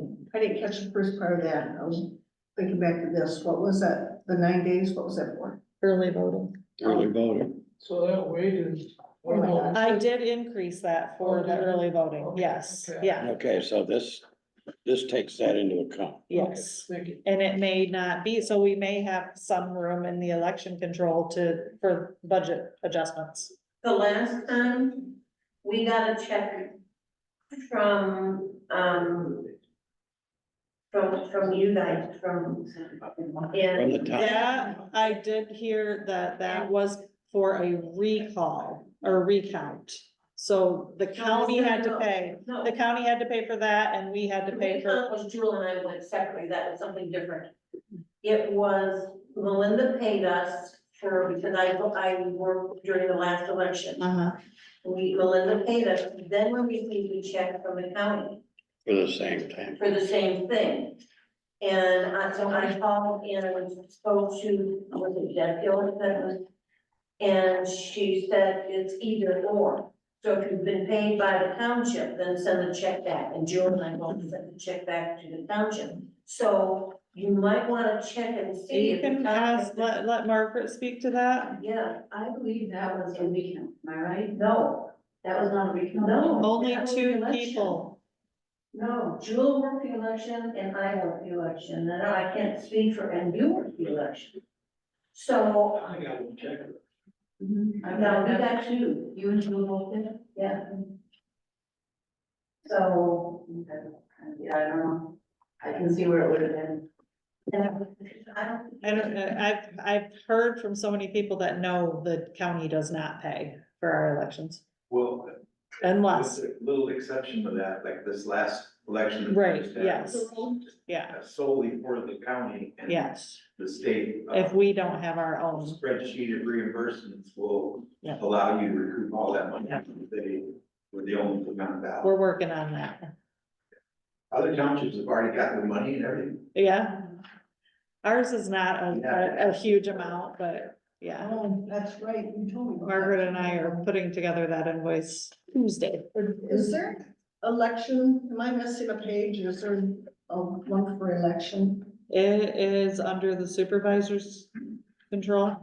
Mr. Chair, I have one other suggestion. This is, kind of not related to. Pretty close to the top, You mentioned. between supervisor and assessor. For the water company. what is keeping us from just hooking up a reverse osmosis machine or something and putting a drinking fountain in? Yeah, I mean, if you think about it, it's a shelter, if a storm or something came up, we can't even drink the water in the building. I think that's, you know, something. Are you talking about town hall? Yeah, here too, I mean. We're spending money on water here, but all we need is a reverse osmosis machine. And I understand there's some, you know. that's funding basically required for what that. we have there, but. Well, that could be covered under ARPA for the community and That would be- emergency. Yeah. I'm just saying I would eliminate one expense. Can we write that down, put it on the agenda, so we can move on? Yes. Thank you. I've got I a, do see some zeros here though, under clerk control, like office supplies. Contract services, and now we had some computers. Pretty much all the office supplies go through the township, that's why it's under, Okay. it's zero on here, but it's I've got a question on treasurer's control. because all our office 5,000. supplies are used for everything. It says 5,000 for postage. For, Why, is there the election control have postage? Because you guys are mailing out a lot of stuff, and we don't mail out near that. are you looking at Maybe that's, treasurer? yeah, Postage rates just went up, by the way. Yeah, but $5,000 coming out of treasurer control, that should be clerk and Is, treasurer. no, I mean, that's covered just for taxes. We don't.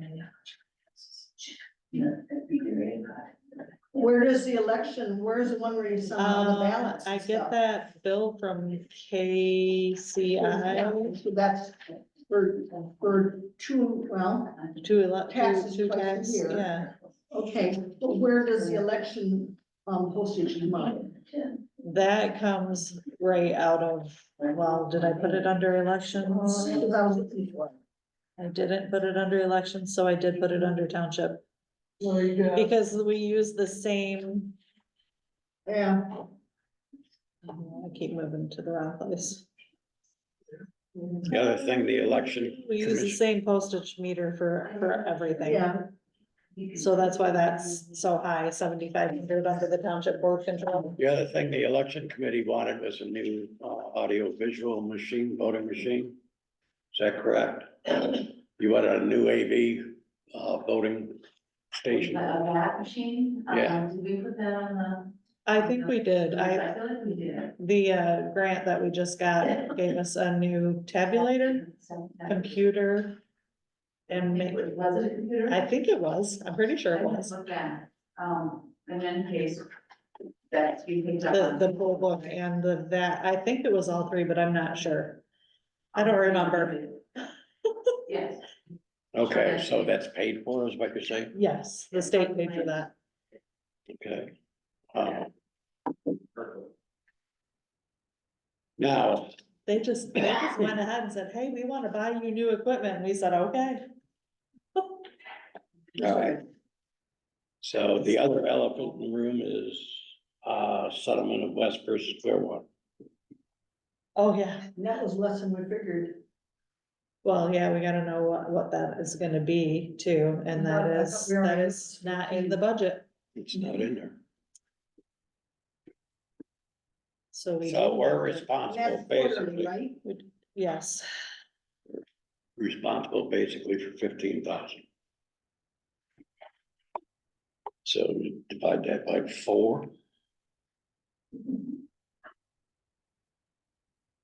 It'd be slightly less than 3750 a quarter, well, roughly. what would that go under? Where would you put the expense? Yeah, township board, Mm-hmm. Who's responsible for it?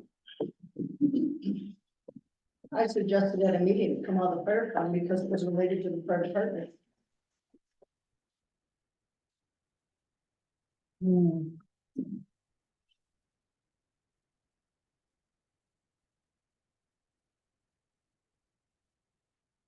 employee transfer. yeah, I mean, we can change that line since it's 0, so, do we? We have to include it in the budget, so what do we call that? Lawsuit settlement, Just put a legal settlement. legal settlement. And that is a total, well, we don't even know the total until we know what the insurance covers, but we're assuming it's 15. Right. All right, I thought we got a letter, I received a letter that. Did we get That said 30. so that puts us back in the whole 13,000.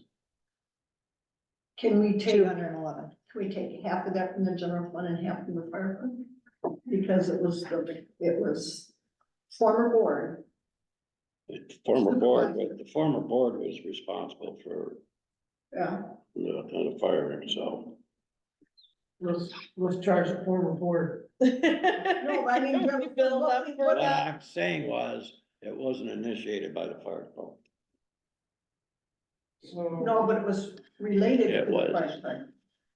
We need to. No, it was related to the board. Yeah, it was related Yeah. to the board. Firing Yeah, the fire chief. That's true. Where Yeah. the complaints came from. Well, we need to come up with 15. Well, I mean, for planning purposes, yes. Okay, yeah, we can't start. What? Well, what the agreement said was the insurance company up to 30,000. mhm. I Let thought I me saw keep they looking would and see if I can find more income and Can we, I can. Well, that's why I asked about Peg and the, I mean, cause we can move money around. The Peg and the right of way funds are not included in the Yeah. income assessment. Possibly, And I we know could cover some of the Carver's expenses around that we have. from $7,000 a other- quarter. I don't know what 186 is paying us. Christina, do we have anything in the contingency fund right now? I don't think they've started payments. I'm trying to remember. According to what I was told, 186 has been paying us. Just saw a bunch of new stuff going in on the road, Rapid City Road, they're putting in the ground there, so. Yeah, I'm trying to remember if we've actually Eat every gotten. day.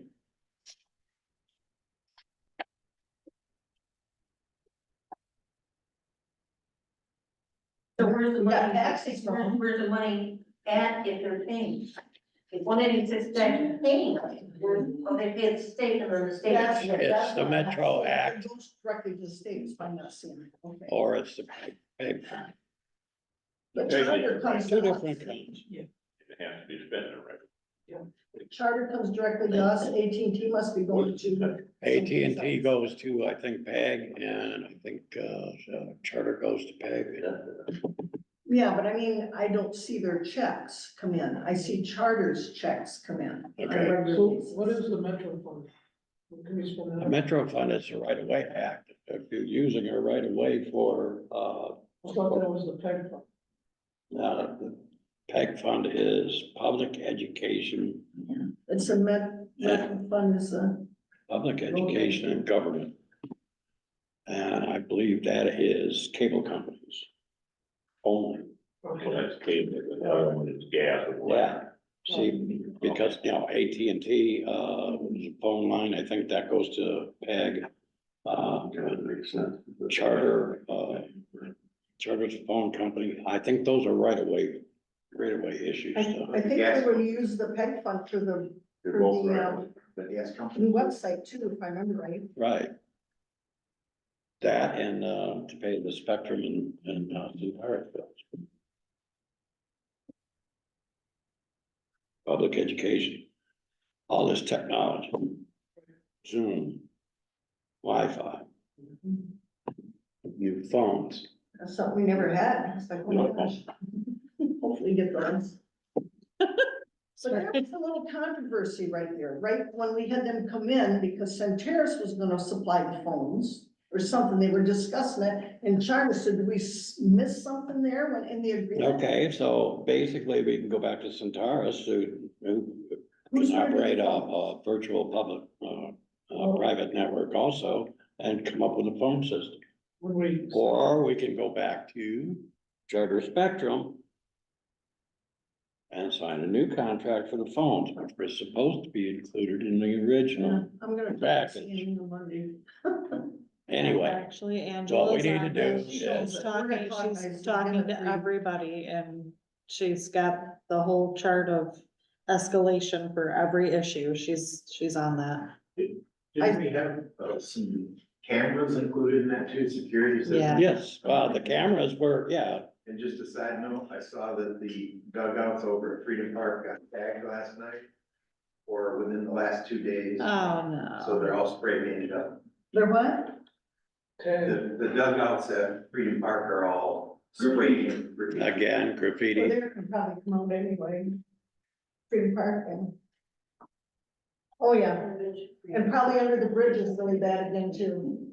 Also, once we get an inventory list to submit to the insurance company about the B&E at Heritage, we should get some form of reimbursement for that. Depending on what that is, and I know it was a considerable sum of money.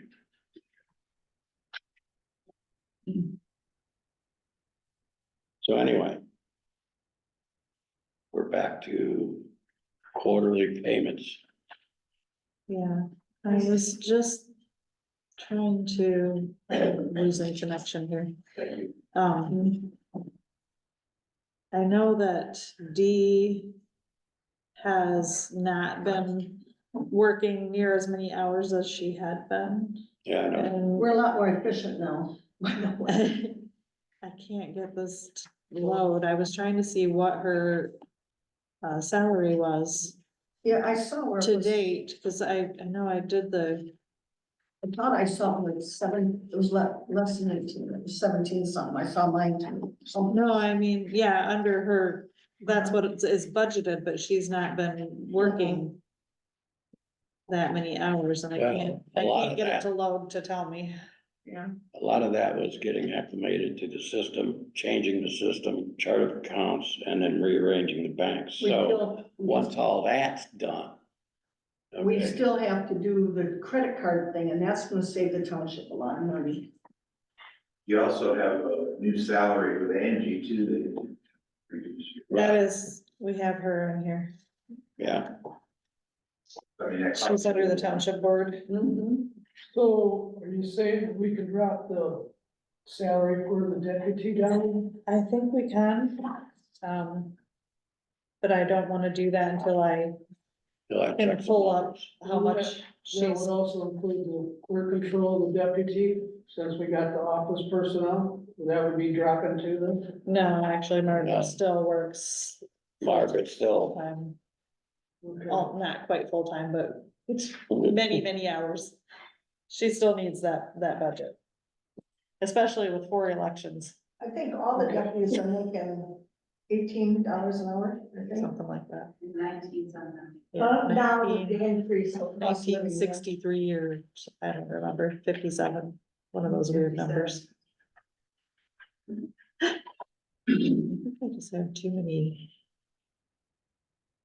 It's not working, or maybe my signal is dropped.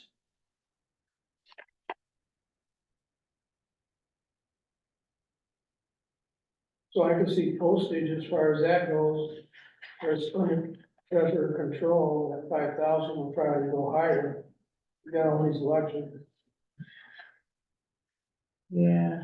Yeah, that's what we were discussing, because it's not the treasurer, that's the clerk's part. Send out the ballots, election control. Oh, we're talking about sending out tax bills. And for Yeah, we just both have- of them, the postage is Yeah, gonna go up. and we have disbursements, but we don't, yeah. So I don't see where we can actually trim it anymore.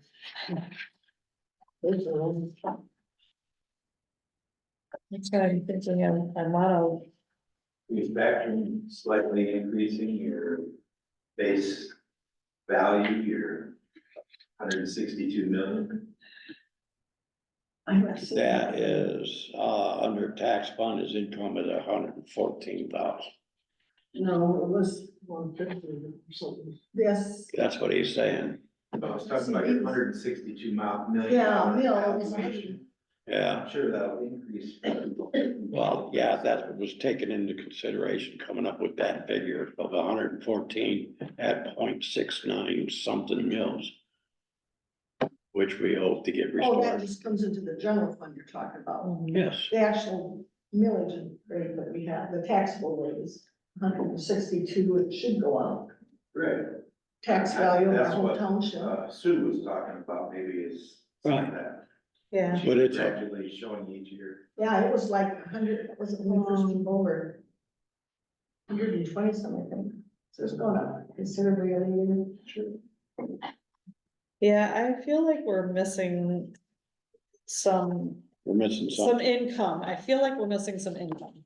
And that's why I kind of want to get with Dee and see if she can look at this and tell me if I'm missing something. I Well, think she knows what's coming in I and think, what's being dispersed to, that's not my area.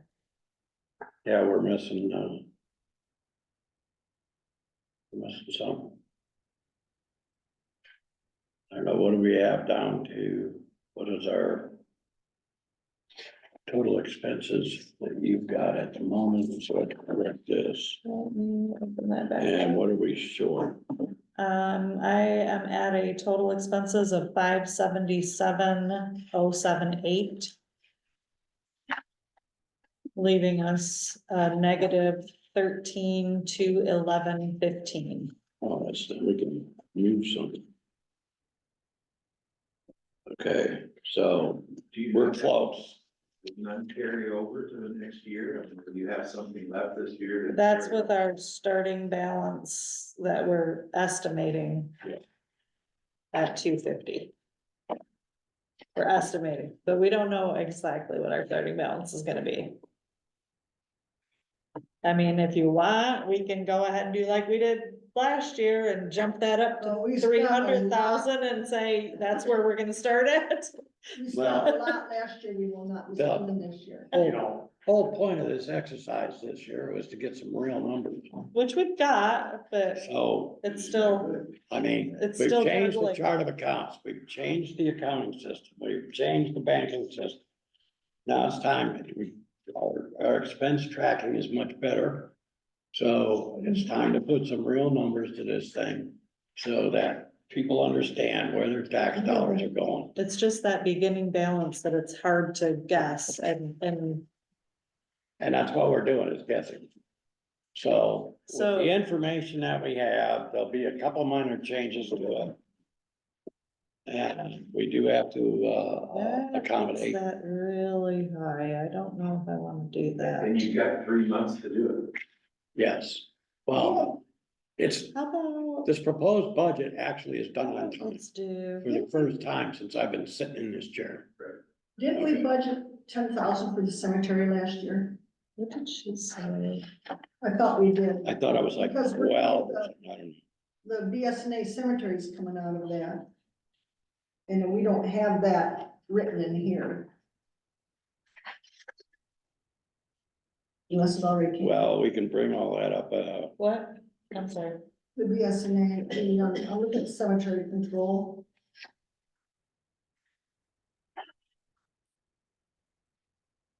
That's gonna be less this year too, this coming year, the amount of expense. The capital fund. Get its money, so general. Capital Right. improvement fund, we cashed in CDs that were matured. You know, if we're gonna use capital improvement funds to do a lot of repairs, why don't we only for it over here? Mm. But now you know what I'm saying? Mhm. yeah.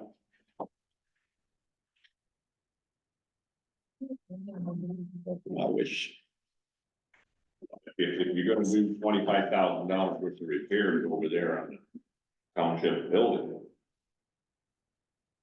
I would suggest you just do that, you keep in your head that you're gonna pay for that with your capital improvement funds and you don't report it on your budget. All right, I shifted this to make our estimated beginning balance 275. And that That'll bring you back in. brought us, yeah, where did I? put so in that there. should be more than enough to balance this. But That brought us up to having a contingency of $11,788. So just adding another 25 to the beginning balance. For now, because I feel like it should be in that range. By the time we get there, I feel like that's where we should be. At what point can we increase the wages in the buildings? The new fiscal year we can look at? The wages for what? Not the wages, I'm sorry, the rentals. For the Oh, buildings, yeah, you because just raised them. Now, can we raise them again to make sure it covers? Oh, I would have Okay, raised them let's- again for at least a year. let's kind of work the buds up, update this, okay? At the minimum, we have to have this proposed budget published 30 days before we approve it. March 31st is the approval date. Do we have to do a public hearing of it, or? No, No? I thought there was a public review. that's for the, basically, it's a public notice, okay? When we vote for it, the public can comment. Mhm. So we vote on it at a regular meeting. If we approve it, so. In order to have the public. The proposed budget, available to the public for their scrutiny for 30 days as required by law, right? We have to have it out by February 1st. Because we have to have a meeting to then approve the budget, which would be. So I will reprint this for everybody Right, and and then we can approve it at the. any new information we have, we can add it to the January meeting and then, vote on the proposed budget so that we can publish it. Okay. Okay, now, so the loose, any loose ends we have, any revenues and streams that we forgot to be included, one would be Michigan class. Okay, because We added that in the interest, so. Can we schedule a meeting of the electors this year? We haven't had it in a couple of years. we haven't had it, basically, but we're not required as a general law. If you want to put that on the agenda, for January's meeting, we can do that. I think would be a good thing to do. I think it used to be held in April. The meeting of the electors is basically not scheduled by the township board. It is scheduled by the electors themselves, held by the electors themselves. Okay. And it is recommended by the law that a board member attend, Mhm. okay, but not vote. Maybe take a few notes and bring them back to the board. It is not an official function of this board. So if you want to have a meeting of the electors, call it, organize it. All right? Or have And somebody else. I've been to many over the years and I know when they stopped. Before we end, I just wanna let you guys know that I, did order from MTA a policy matters using board and administrative policies to manage your township. And it gives us policy for every area and it gives us PDF versions so that we can take it and adapt it for every area. So, I'm looking for that to be coming in the next week or so, and that would be great, so we can work on all our policies. okay, so any bugs we have in the proposed budget, we should take up, January. In January, 18th. yep. All right, with that being said, motion to adjourn this. Do we have to send it? So I didn't hear any discussion on any of the contracts. We didn't do that. I didn't bring my, Was it on the agenda? He took it off the agenda.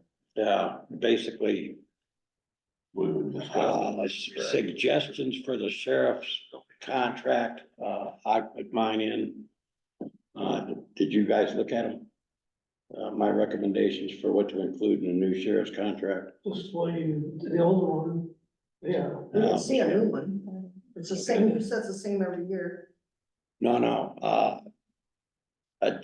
additions. Conditions that the township wants to see written into the existing sheriff's contract, which is boilerplate. Okay, required by the township of Clearwater. That is contractual obligation to the Kalkaska County Sheriff's Office to respond to complaints, to enforce ordinances, not to double dip for liquor inspections, et cetera, et cetera, et cetera. I sent that out a couple weeks ago. Okay, sent it to the sheriff. He sent me a reply. I sent that to everybody. I remember seeing it. Okay. Sometimes I get stuff without an attachment. Okay, so what I need is input so that we can tell the sheriff, this is what we want to see in a contract, so he can rewrite the contract. My We email have- we inbox have public- gets hundreds and hundreds of emails a We have day. a Public Safety Committee with an attorney working on this and the chairperson, and I was given this. And this is what we are gonna discuss and present, to be presented to the sheriff. So, I don't have. Right now, we don't have anything in the budget for that, so Is we that have in to John's figure that email? out. Huh? Is that in John's email? Yeah, he said he sent an I guess email out of what's been recommended so far. Yeah, I haven't got the You email. just gave it to me. I saw it If in we my, have to. but I couldn't print it. You want to forward that? So forward that. to- Scan it, We had a motion to adjourn at Yes. 1:45. I Is Greg seconded that? Okay. 147. Yeah, 'cause I haven't seen it. you know, how you use this copy machine, Joe?